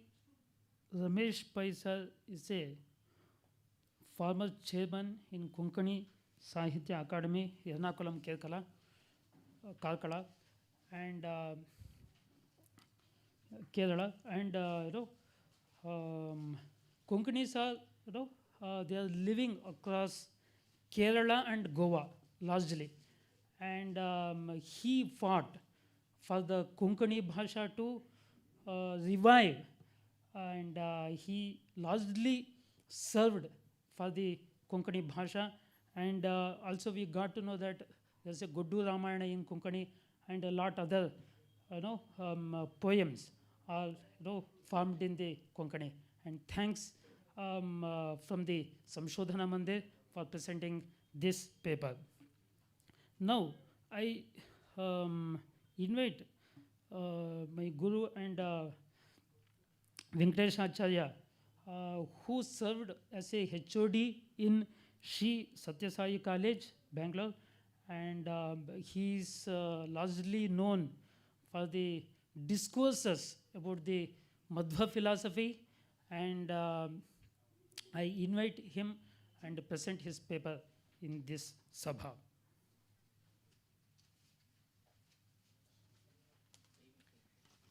Surely within 20 minutes I will finish up, sir. Thank you, sir. Bhusharatnam Bhuvanavalayasyakilascharyaratnam Kridaratnam Jaladiduhituhu Devata Mauliratnam Chintaratnam Jagati Bhajatam Satsarojadyuratnam Kausalyayaha Lasatu Mamahrun Mandale Putraratnam Tapaswadhyaya Shushusha Krishna Puja Ratam Munim Vishvesham Ishtadam Vande Parivrat Chakravartinam. I am blessed to be here, and I thank the organizers for giving me an opportunity. I am really grateful to Sri Vishweshtirtha Swamiji, who has given me the food, given me the education, given me the residence, and helped me to grow in a very sphere. And in the same way, for Pujya Swamiji of Pejawar Mutt, Vishwaprasana Tirtha Swamiji, I am very thankful to him. By offering my prayers to the chairpersons and also the eminent speakers who have given in various angles how Ramayana can be useful in our common life, I will take up my topic, Polite of Rama.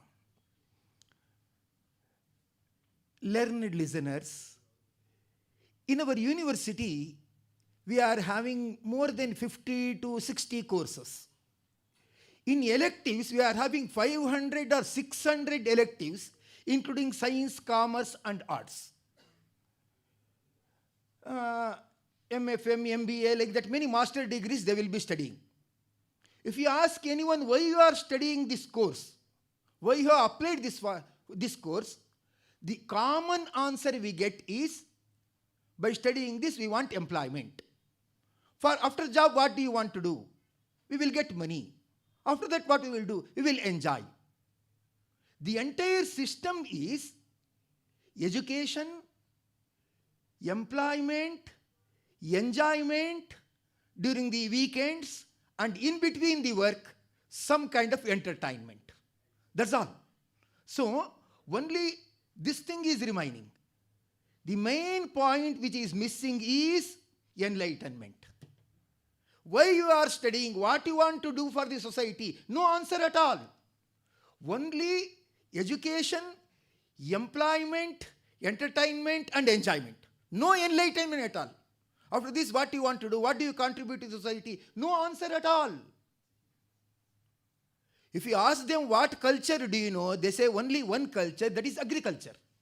They don't know anything about the other thing. Why? We have to blame ourselves, being the persons of anyhow making textbook for the universities or the schools books at any level. In all textbooks, the lessons of Ramayana and Mahabharata is missing. They are not becoming good citizens. Because the story of Rama, the story of Krishna, story of great saints, that is missing. While an inspiring person is missing in the textbook, how can you expect them to become the leaders? In many boards, in many chairpersons, in many persons we have seen, no leader, only dealer. What we get inspired, like that they will be thinking. Ramayana and Mahabharata should be the textbooks of the universities. Sri Aurobindo has said, as long as the books of Valmiki, Vyasa and Kalidasa are read, the Indian culture is preserved. Preserving the culture is there only by it can be done by studying the works of Vyasa and Valmiki. And the same trend, Rishi culture, was started in Kavyas by Kalidasa. Primary school, some kind of competition was going on to make the Indian map more and more perfect. None of the students were more capable to do because they don't know the neighboring states. We can't blame them. We don't know neighbors at all. Who is our neighbor? Who is studying in the top floor? We don't know. One third standard boy stood up and said, "Sir, I have made the map clearly. See." Like that he exhibited. Teacher wondered, how you did it? The student smiled and said, "Sir, I don't know the neighboring states. Behind the map of India, there was the photo of Rama. I took at the back of the sheet and said, how Rama's face can be arranged. Like that I arranged it. The entire map of India has come on the other side." That means what I want to convey means Rama is a mass personality. He represents entire India, even to say entire universe. It is often said, Gram Gram me Ram Ram. You cannot see any village without Rama. Our sir was telling that Hanuman. Yes, these two, Ram and Hanuman. Gram Gram me Ram Ram. If you ask Hanuman, Hanuman say, Rom Rom me Ram Ram. Perfect master and perfect servant. So, if we look into this, then we can realize that holistic personality. That means if you want to develop complete personality, Valmiki says, Yascha Ramam na pashyetu, Ramo yamcha na pashyati. We should look at Rama and Rama should look at us. Then that becomes perfect. Whether you are a diplomat, whether you are a politician, whether you are a tapasvi, whether you are a student, whether you are the chancellor of the university, you look at Rama. If you look at Ramayana, you will get some kind of inspiration. And you will become a great victorious fellow. Only one point I want to stretch upon within 20 minutes. President Radhakrishna, the great teacher, the great philosopher of India, he was always telling, which you all accept at all times, you can't become a teacher unless you aspire and continue to become a student. I don't want to study everything, but I am a teacher means no. Education is a continuous process. You can't become a teacher unless you continue to run as a student. I often say, you can't become a leader unless you want to serve and continue to serve. Among all the games, cricket may be there, football may be there, many games may be there. I always prefer badminton. In badminton, you can win only when you serve. Without serving, you can't win in the badminton. In life, without sacrificing, you can't win. Sacrifice something and then only you can win. You cannot become a leader without serving. Be ready for the sacrifice. Let us look at ourselves. I only inhale the air and I won't exhale the air. Means it is not respiration. Respiration means inhaling and exhaling. Uchshvasa, nishvasa. So, as you take the food through the hand and then eat, washing is also another process. I want to wash my hand. Not possible. So, you are living means you are inhaling and exhaling, taking and giving. This is yajna. So, what Rama wants to convey to all the people means he wants to say that be ready for sacrifice. That Rama was born with that putra kameshti sacrifice only. It was easier for him to sacrifice something. That is why Upanishad has said, Tyage naike amrutatva manashuhu. Be ready for some kind of sacrifice. That is India. Westerners do say, entire world is for our enjoyment. So what they say means, anyhow, explore and extract in how we can be more joyful. But India says, it says, no, be ready to sacrifice. What is culture? Culture means concern for others. Will this action help the others or not? Then, if you understand this, you are a great person.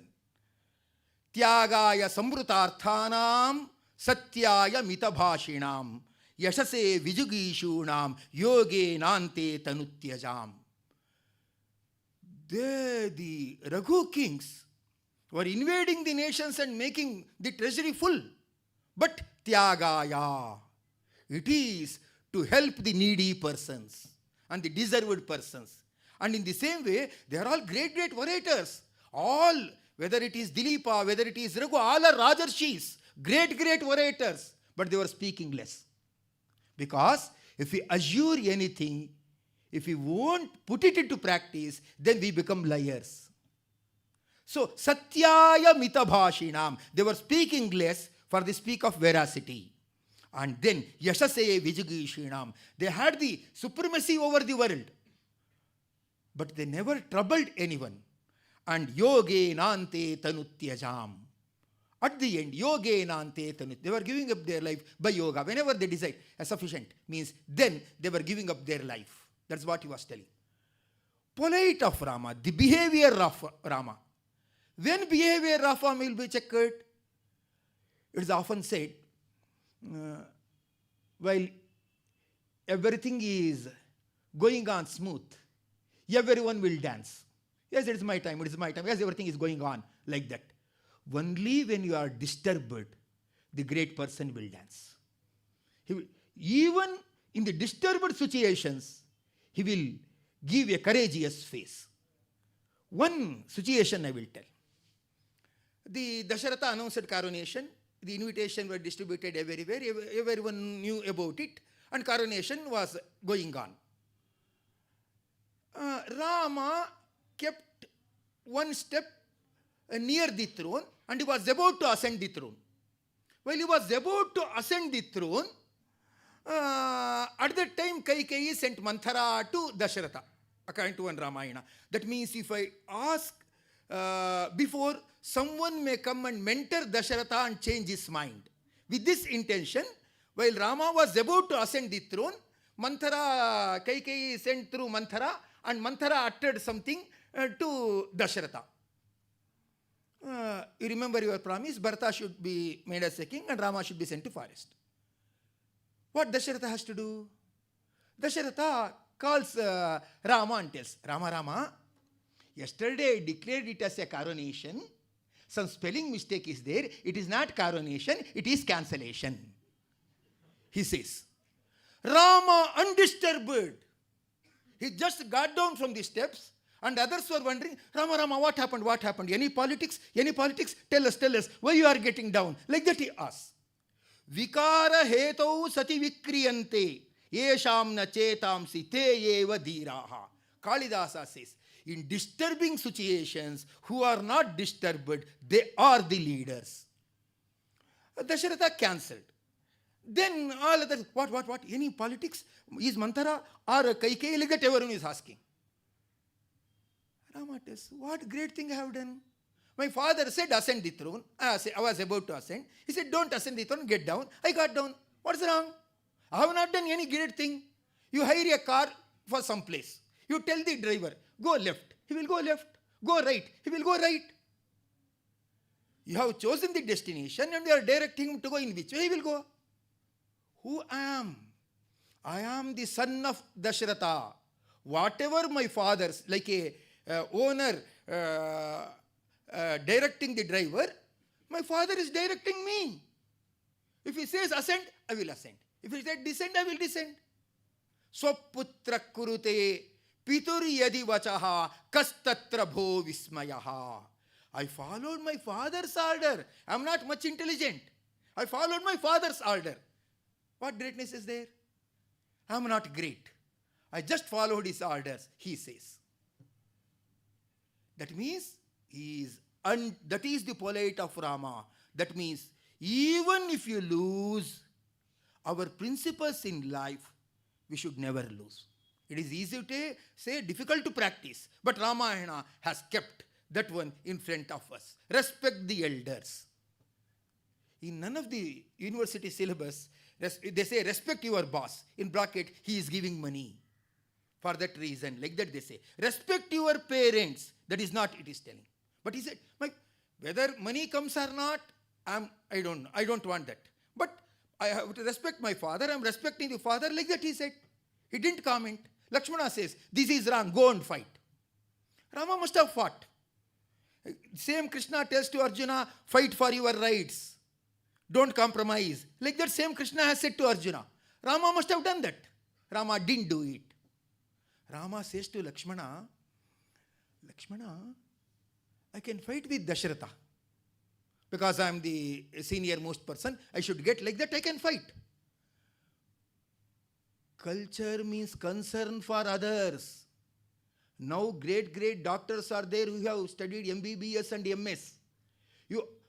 Even they won't spend 5 minutes for your consultation, but they charge 350 rupees just for suggesting the medicine, not giving the medicine. That means their education is meant to make the money, not to help the society. So, concern for the society, that should be learnt by Valmiki Ramayana. That is the greatness of Rama.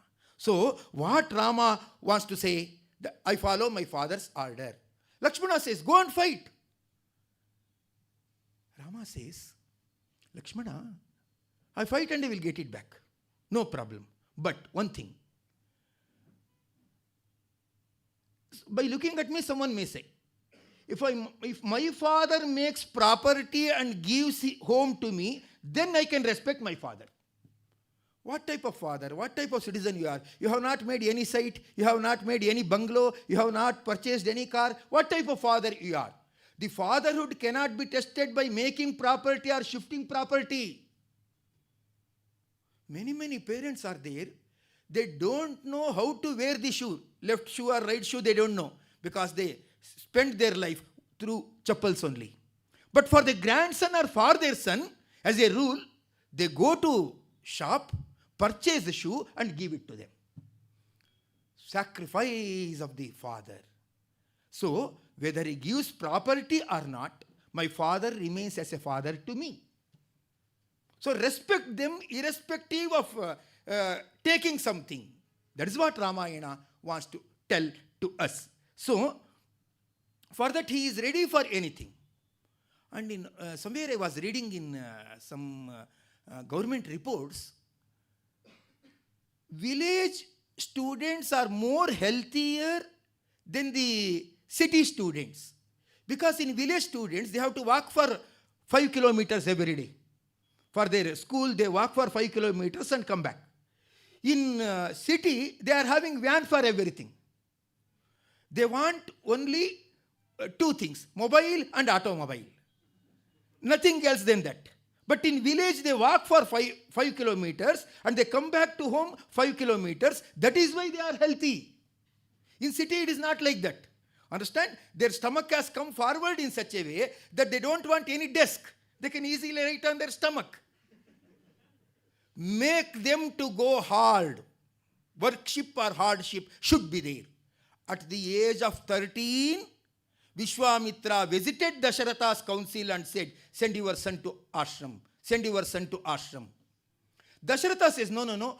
He is living in a luxurious life. How can I send him like that? Rama has not said anything. You observe that part entirely. Rama has said nothing. I want Rama's self for the completion of the yajna. Send like. Rama is not telling anything. Then Dasharatha with great difficulty, okay, I will send him. Means Rama smiles and goes. Never give pocket money to your children or for students. Let them work hard. So at the 13th year he went and he completed the project, and then Vishwamitra himself arranges the marriage. Then Rama tells that I am not ready to marry, like that. Then why means my parents should come. They should accept. Then only I will marry, like that. Then Vishwamitra was annoyed. Why did you break the bow? It was the competition. Whoever breaks the bow, then the girl will be given to him, like that. Why did you break the bow? Look at the answer of Rama. Rama tells, I wanted to break the records. The record was there. No one can break the bow like that. It was there. I wanted to break the record. That is why I break it. When Sita garlanded me, I think it is a complimentation. That is why I did it. My parents should accept. Then only I will marry. That means respect towards elders. This is what we have to learn. Some kind of big competition was going on in Mysore, and then some students who have learnt Veda have to attend some kind of exam in some Mysore Sacchidananda Ashrama Swamiji in front of like that. And for them, while they were about to introduce, the chancellor of that ashrama said, you are unfit. I don't take exam for you today. Come tomorrow. Like that. They said, why? You declared today examination. Why you have postponed the exam? The chancellor said, your teachers have not taught even to salute the scholars. Without saluting, you are introducing himself means you are unfit to study the Veda. So, I am not satisfied with your behavior. You are not students. Come tomorrow for the exam. All were shocked. They were from a good institute, brilliant institute, but not cultured. So, respect. That's what anyhow he wants to tell. And the bow has to be broken. Many were there who failed utterly. Then Vishwamitra says, this is a challenge. Take this challenge and fight against. Look at Ramayana. Look at Valmiki Ramayana. Valmiki says, Rama says, Yatnavamscha bhavishyami. That means I will make an effort. I will make an attempt, he says. Sir, I will break it over, like that he never tells. I will make an attempt, like that he tells. Be polite. Respect the elders. And even in the disturbed situations, never go wrong or never become arrogant. Many times, many brilliants do say, why you are in foreign country means India, due to reservation, what India has done to us. That is why we won't respect India. Many say. One Nobel Prize winner has also uttered like that. What to do with that India? I am not grateful to India. Like that he said. It so happened in Rama's life. Coronation was cancelled. And then he has to go out. Well, he has to go out. Outside palace, the water of Ganga, Yamuna, Sindhu, like that all were stored in golden vessels. He looked at it. Coronation cancelled. What the water has to do? But what Rama did means, he comes pradakshina to all that one, and after circumambulation, he moves. Someone said, that means coronation not cancelled. Like that someone asked. Rama says, coronation is cancelled. That is separate. But respecting the rivers, that is separate. Irrespective of our gains or loss, the rivers, mountains, parents, all should be respected. That's what anyhow he tells. If we learn this kind of behavior, then wherever we go, we become successful. That's what anyhow we want to tell. And then somewhere anyhow he tells, that means towards the depressed, we must have a soft corner. We are having software engineers are that one. We are not having soft-hearted people. Look at our Rama. Rama tells, Lakshmana, I am not bothered about Sita is kidnapped. That is not paining me a lot, that my wife Sita is kidnapped.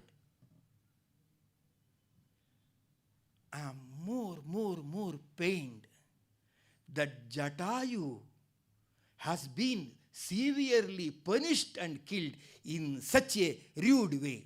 That pains me a lot. Sita haranajam dukkham name saumya tathagatam yatha vinashe grudrasya matkrute cha parantapa. For my sake, he has sacrificed his life. So that is paining me. Like that he tells. That means about the family level, he has gone to the society level and the national level and the international level.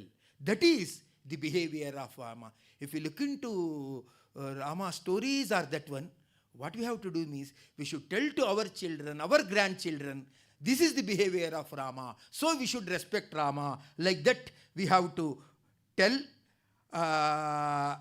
So more and more is there to convey, but time is limited.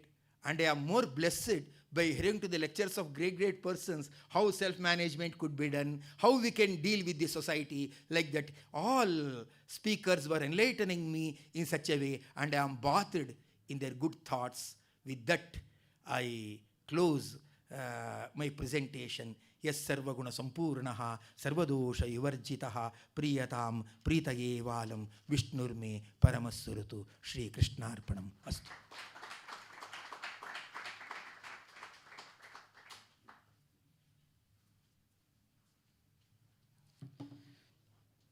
Thank you, sir.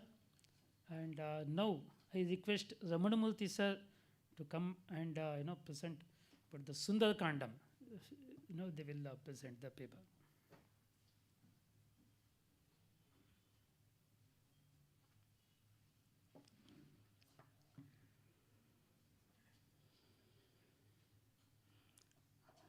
Honorable Chairperson, respectful speakers, and the erudite scholars, and the august audience.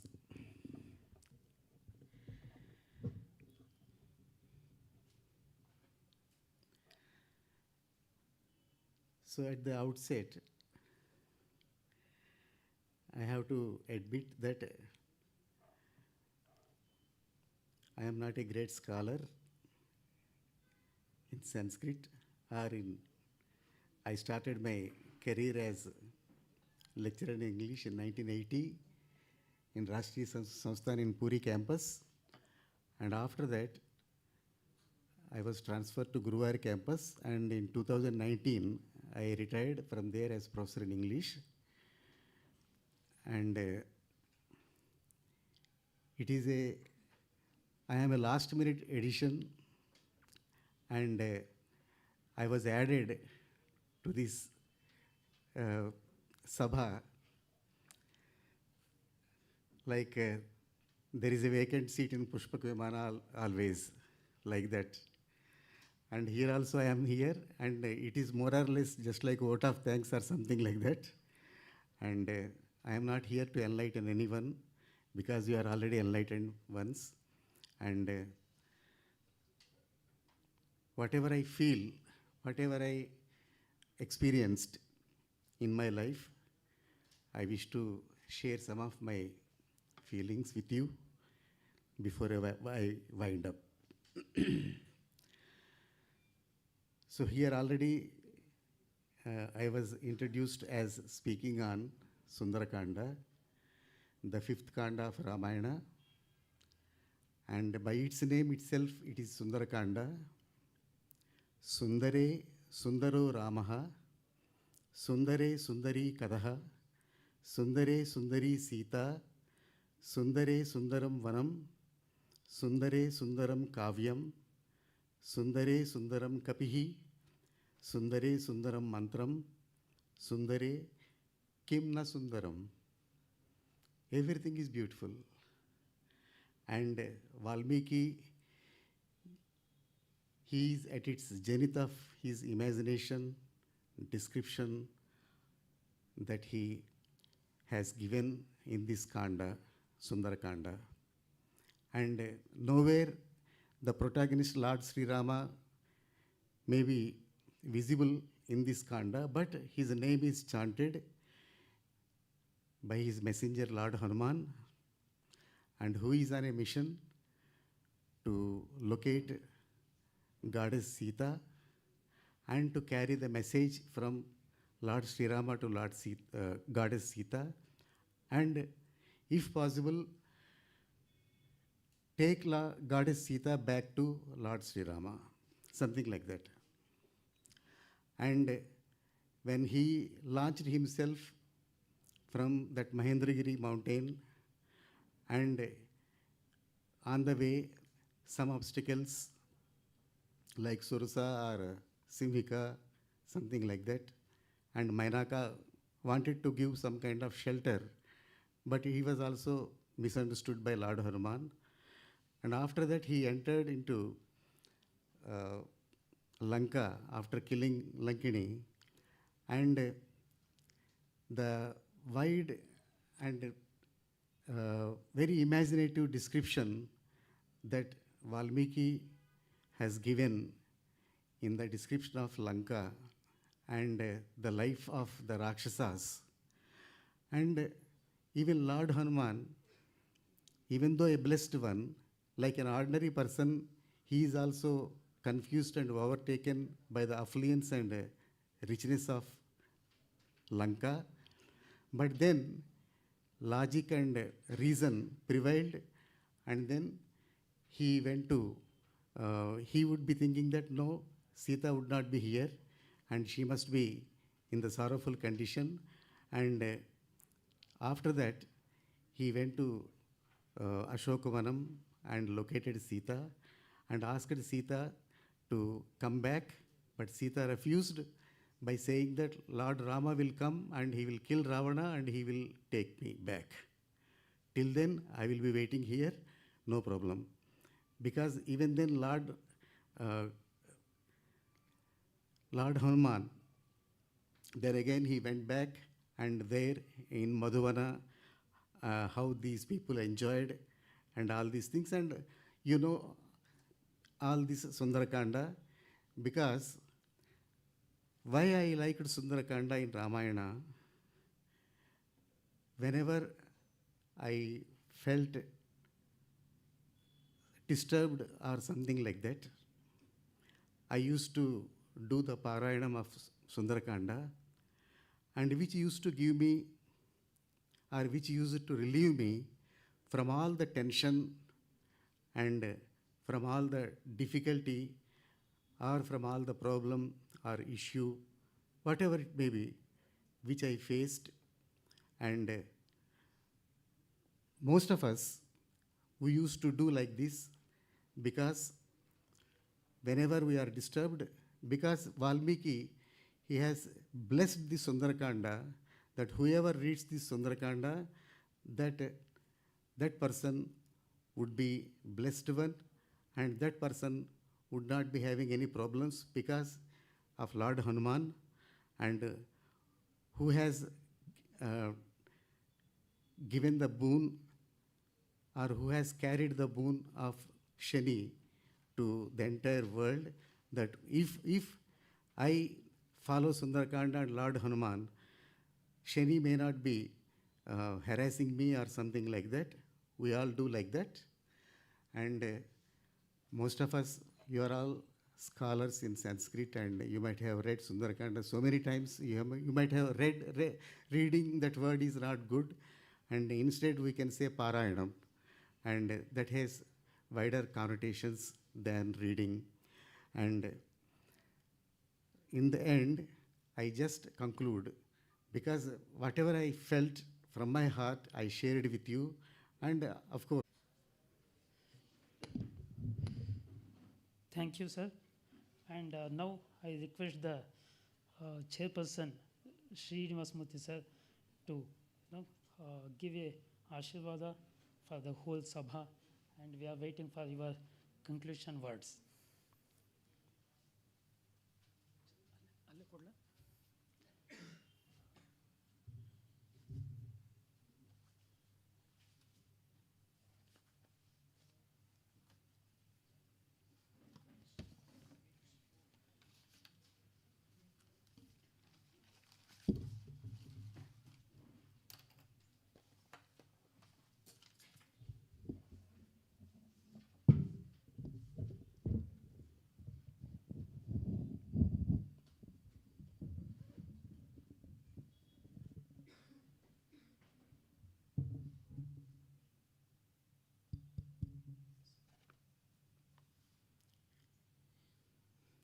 Shri ಗುರುಭ್ಯೋ ನಮಃ.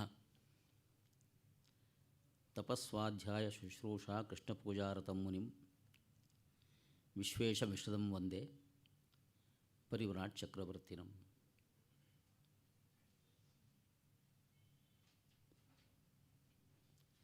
I was invited to give a talk on Aranyakanda of Ramayana. I came here with that intention. After coming here, unexpectedly, I was asked to be a chair of this session. As a chair of this session, I must make some observations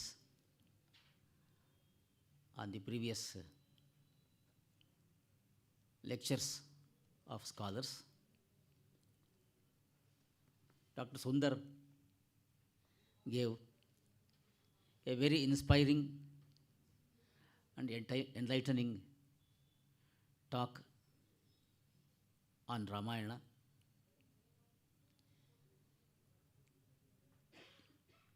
He is a CEO, or he has been a CEO in companies, and he worked at higher levels.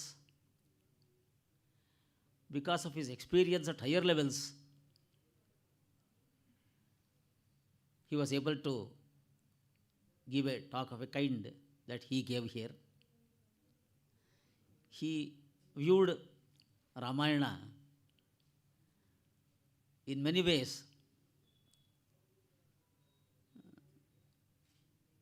which views are very practicable.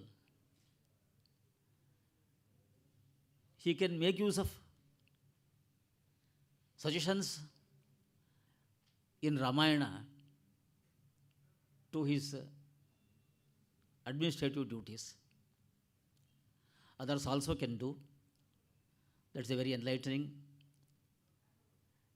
inspiring talk by Dr. Sundar. And Shri Sunil gave a talk on diplomacy and diplomats of Ramayana. That's a good study to be undertaken. And Dr. Mahesh Pai, a scholar in Konkani literature, is invited to give a talk on Ramayana literature in Konkani language, and he gave a survey of Ramayana literature in Konkani language. That's also an enlightening aspect of this session. Dr. N. Venkatesacharya gave a very inspiring lecture. I have heard him many times. He has been inspiring always. In this session also, Dr. Venkatesacharya has been very inspiring. He picked up the content of values one can learn from Ramayana, especially from Rama. That was a very inspiring lecture from Sri Venkatesacharya. And then Dr. Ramana appreciated Sundarakanda of Ramayana. On listening Dr. Sundar, Dr. Ramana, my own way of reading and learning comes to my mind. I am not a good speaker. I am not interested in giving lectures. Reading, understanding, and reading between the lines give me good pleasure. I think Dr. Ramana belongs to this category.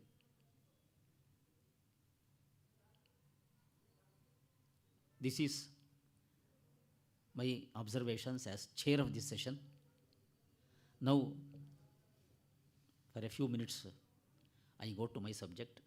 Time, Mr. Venkatesh.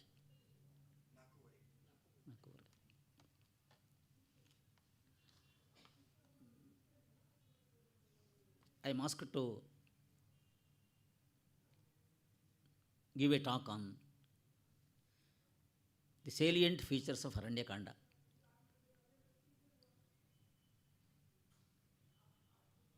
The entire Ramayana is a kavya,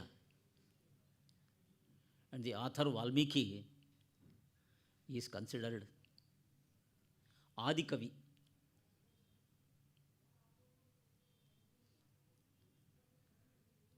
A Kavya Mimamsaka of yore, I think of 10th century, of Kashmir, has been very famous. His name is Anandavardhana.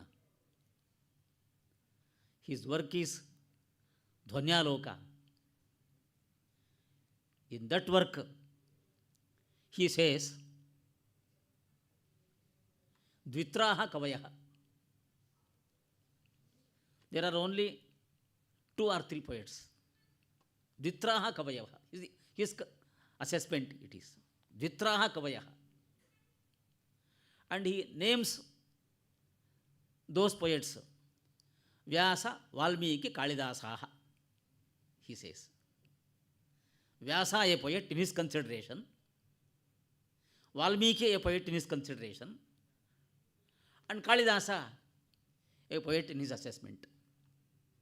Vyasa, Valmiki, Kalidasaha. Valmiki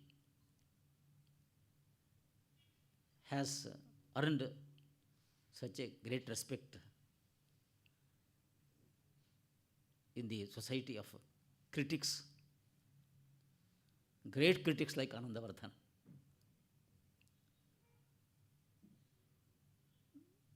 As a poet, he appeals, he looks very appealing in all the kandas of Ramayana. In all the kandas of Ramayana. In different ways. In Aranyakanda, he describes forest many times. While he deals with the story of Agastya, he describes forest. When he deals with the story of Viradha, he describes forest. On many occasions, he describes forest. It's very poetic when we read Ramayana as a poetry and consider Valmiki as a poet of great height. But when we read Ramayana, especially this Aranyakanda, as a narration, as a description of something, everything looks realistic. The description of forest, the description of some Rakshasas, demons, their activities, it looks very realistic. In poetry, it is difficult to tell realities from imaginations. There are imaginations, there are realities. Which are the realities? Which are the imaginations? It is difficult. Aranyakanda gives us the impression that everything is realistic. Nothing is imaginary. it gives such an impression. That is the art of Valmiki. We read the story of Viradha and Kabandha.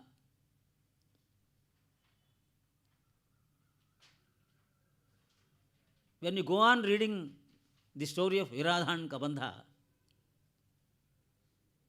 they are monsters, man-eaters, very ferocious, very ferocious. No human being can withstand them, can face them. Such a monstrous beings they are.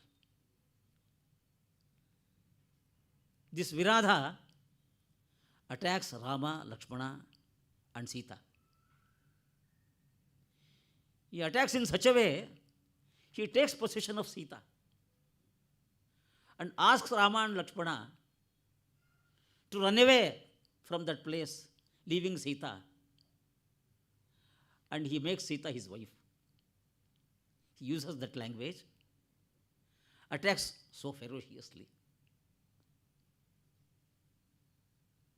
Rama and Lakshmana face him. At last, they kill him. Rama and Lakshmana, they kill him. While in the act of killing Viradha, they shoot arrows at him. They use sword on him. They beat him from swords.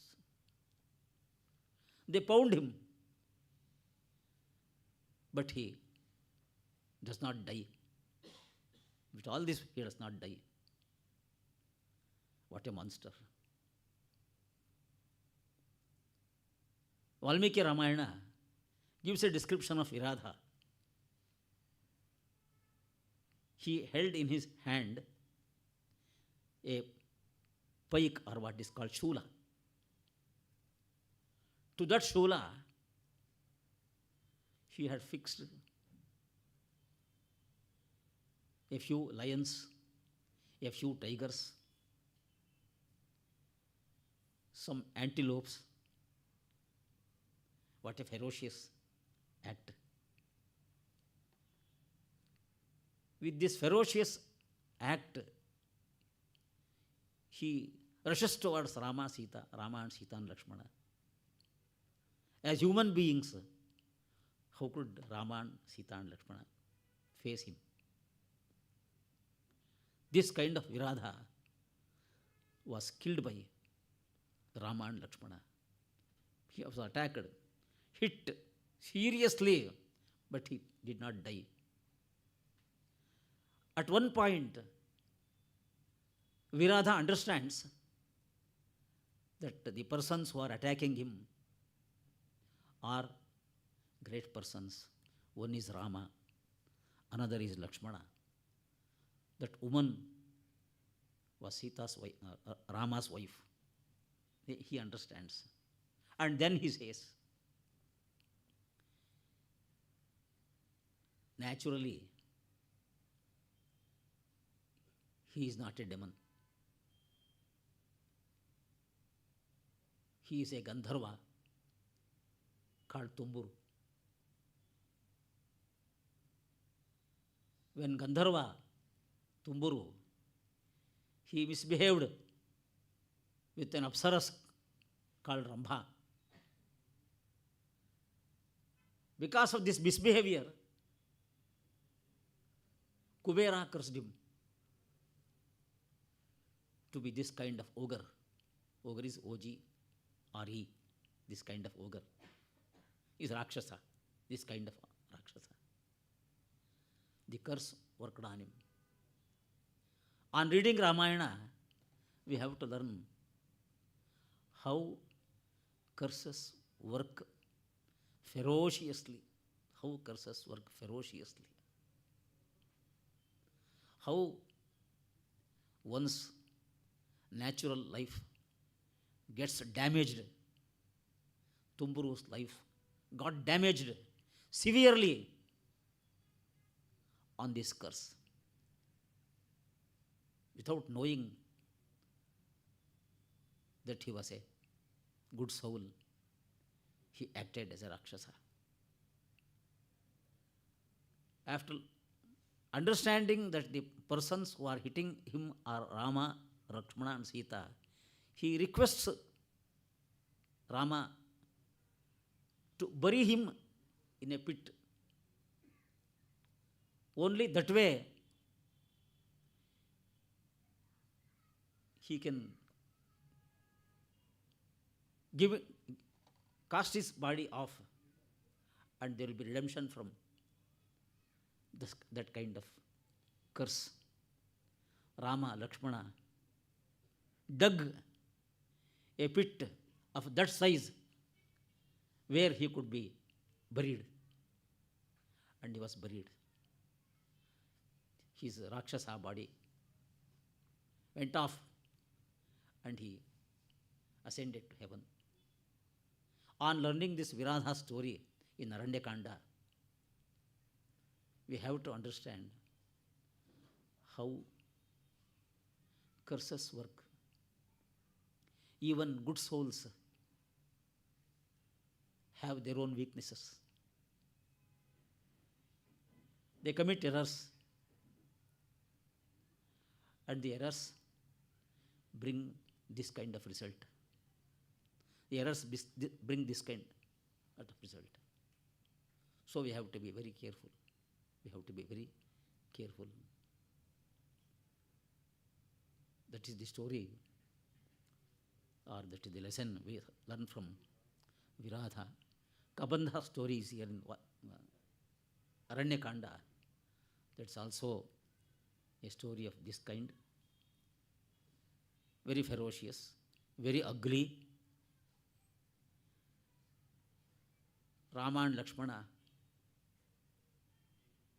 kill him on his own request, and he is redeemed from his curse. And it is Kabandha, after redemption from this curse, he guided Rama to go to Rishamuka mountain, where he would meet Sugriva and his followers, and they would guide him to find out Sita.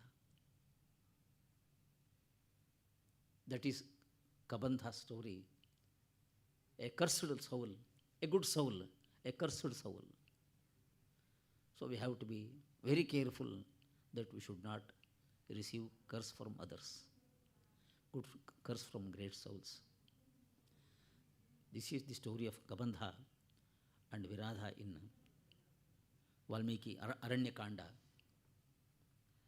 This is one side of Aranyakanda. The another side of Aranyakanda is great sages. Among great sages described in Aranyakanda, one is Sharabhanga and Agastya, Sutikshna. Great sages. Sharabhanga was a sage of a height where Devendra visited his ashrama. Rama was at some distance when Devendra was at the ashrama of Sharabhanga. Devendra was inviting Sharabhanga to go to or come to heaven or Brahmaloka, and he was qualified to go to Brahmaloka because of his tapas for long, long years. Such a tapas, such an achievement. Good souls understand that materialism is not the way of life. It does no good. We should transcend this material life and achieve at something higher than material life. They completely gave up material life and transcended to higher level. So there is a way of transcending to higher level. Should we consider Valmiki as an imaginary poet, or there is an imagination mixed with reality? On reading Sharabhanga's story, on reading Sutikshna's story, and on reading Agastya's story, we feel there are elements of reality, so not only imagination. As a poet, Valmiki imagined these things. There is a content of imagination, but it is not just imagination. There is a content of reality. Valmiki belongs to a kind of thinking which Upanishads gave us. Kathopanishad gives us a thinking. Shreyascha preyascha manushyametah tau samparitya vivinakti dhiraha Shreyo dhiro abhiprayeso vranite preyo mando yogaksheman vranite.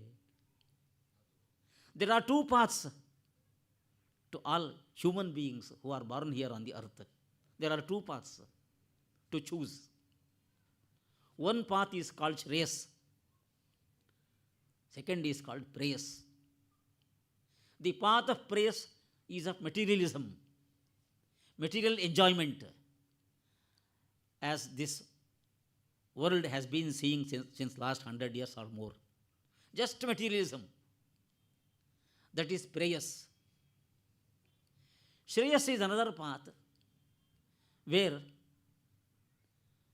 one can transcend to higher levels and get rid of this Prakriti.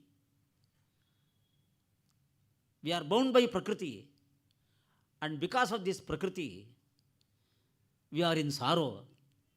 To get rid of this sorrow, to get released from this sorrow, we have to work in a way, and that way is called Shreyas.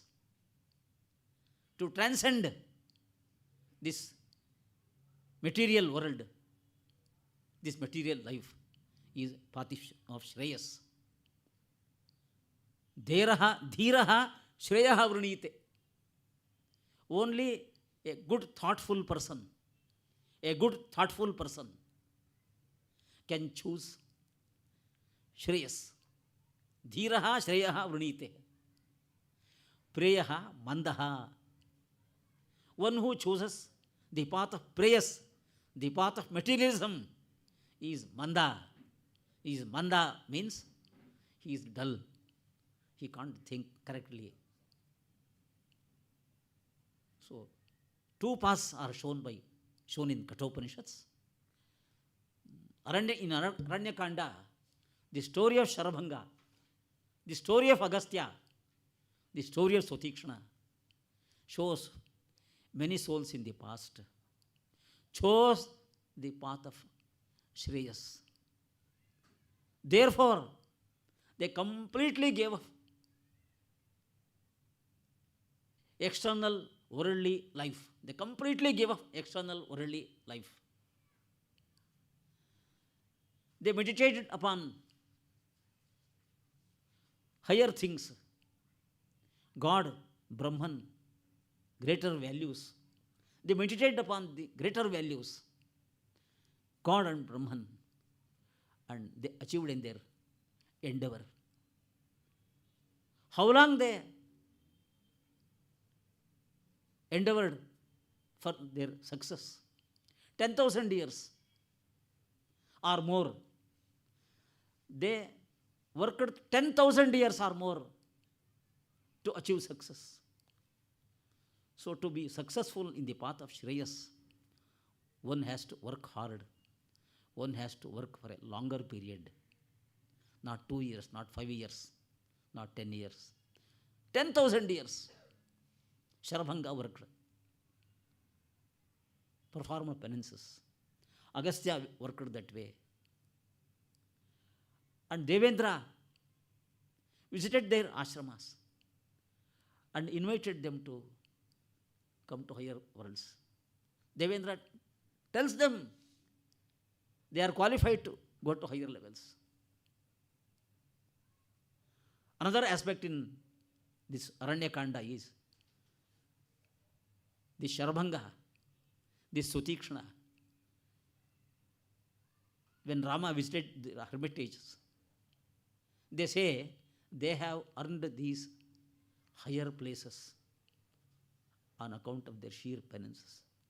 They have earned these places. The places are at their disposal. Rama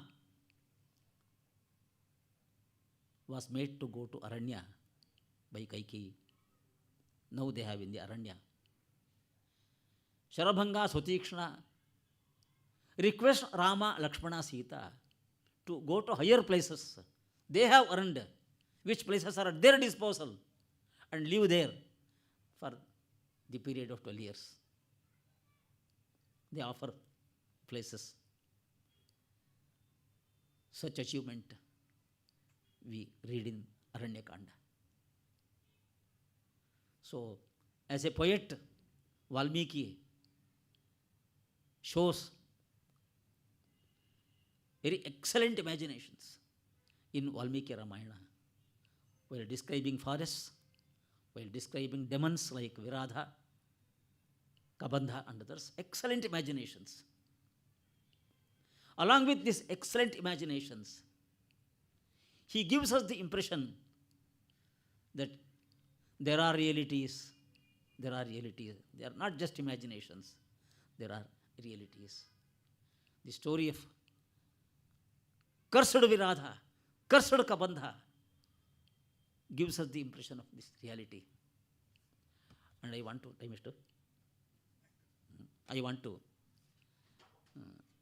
make a remark finally. These stories, are they real? Did they happen? Modern readers of Valmiki Ramayana think these things could not happen. They are only imaginations. This could happen. To such thinkers, an English proverb has an answer. An English proverb has an answer. The English proverb is, truth is stranger than fiction. Truth is stranger than fiction. This has been a very, very old English proverb. Very, very old English proverb. Truth is stranger than fiction. So modern readers of Ramayana, these things look fictitious. But truth can be stranger than fictions. Therefore, we can't reject these things are just fictions. They could be real also. They could be real also. We have to think very carefully. There is imagination. Together with imagination, there is a content of reality. Our Upanishads guide us to see the content of reality in this great Kavya, Valmiki Ramayana. I used to tell a thing to my students in the classroom. When such stories were told to students in the classroom, some students would make this remark, it's impossible, it's impossible, it's impossible. I used to tell them things which were in the distant past look unreal to present people. I used to give an example. The example is, you imagine a classroom in 2050. I used to tell them 1980, I used to say these things. You imagine a classroom in 2050. It is 2023 now. You imagine a class in 2050. A teacher teaches them. Contextually, the teacher will say, a century ago, that is 1950s, 1940, couples used to have 10 children, 12 children, 14 children. He says, teacher, students of 2050, what response they will make? What response they will make? They say, impossible, nonsense. They would say, impossible, nonsense. Couple having 10 children, 12 children, 14 children. It makes nonsense. Such a response will come. But in 1940s, 1950s, it was true. It was real. In a distance of a century, to people, it looks unreal, but it was real. Therefore, that English proverb makes sense. Truth is stranger than fiction. Therefore, we can't dismiss the story of sages as just fictitious. Definitely, there is a content of reality. Through studying Upanishads, we have to understand this. With this, I conclude my lecture. I thank the organizers of this seminar for giving this opportunity to me. I am an alumnus of this Purna Prajna Vidyapitha. Because of my connection with this Purna Prajna Vidyapitha, I am invited here to such sessions. I thank the organizers, and I gratefully remember my great teacher, Vishwesha Tirtharu, at this time. Thank you.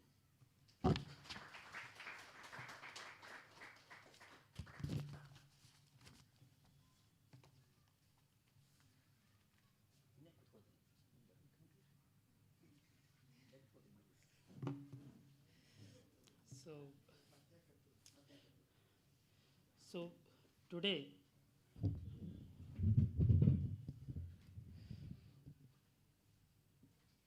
we are all blessed.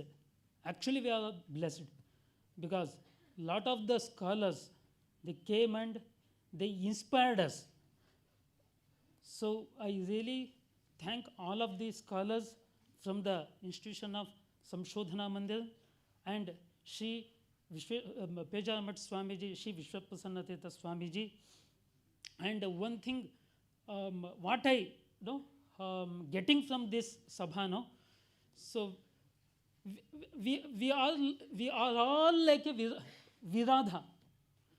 We are all like Viradha, and we have to bury our egos. Then only Sri Rama will show up to us.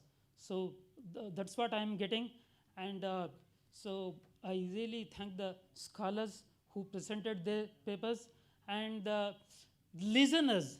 If there are no listeners, there will be no.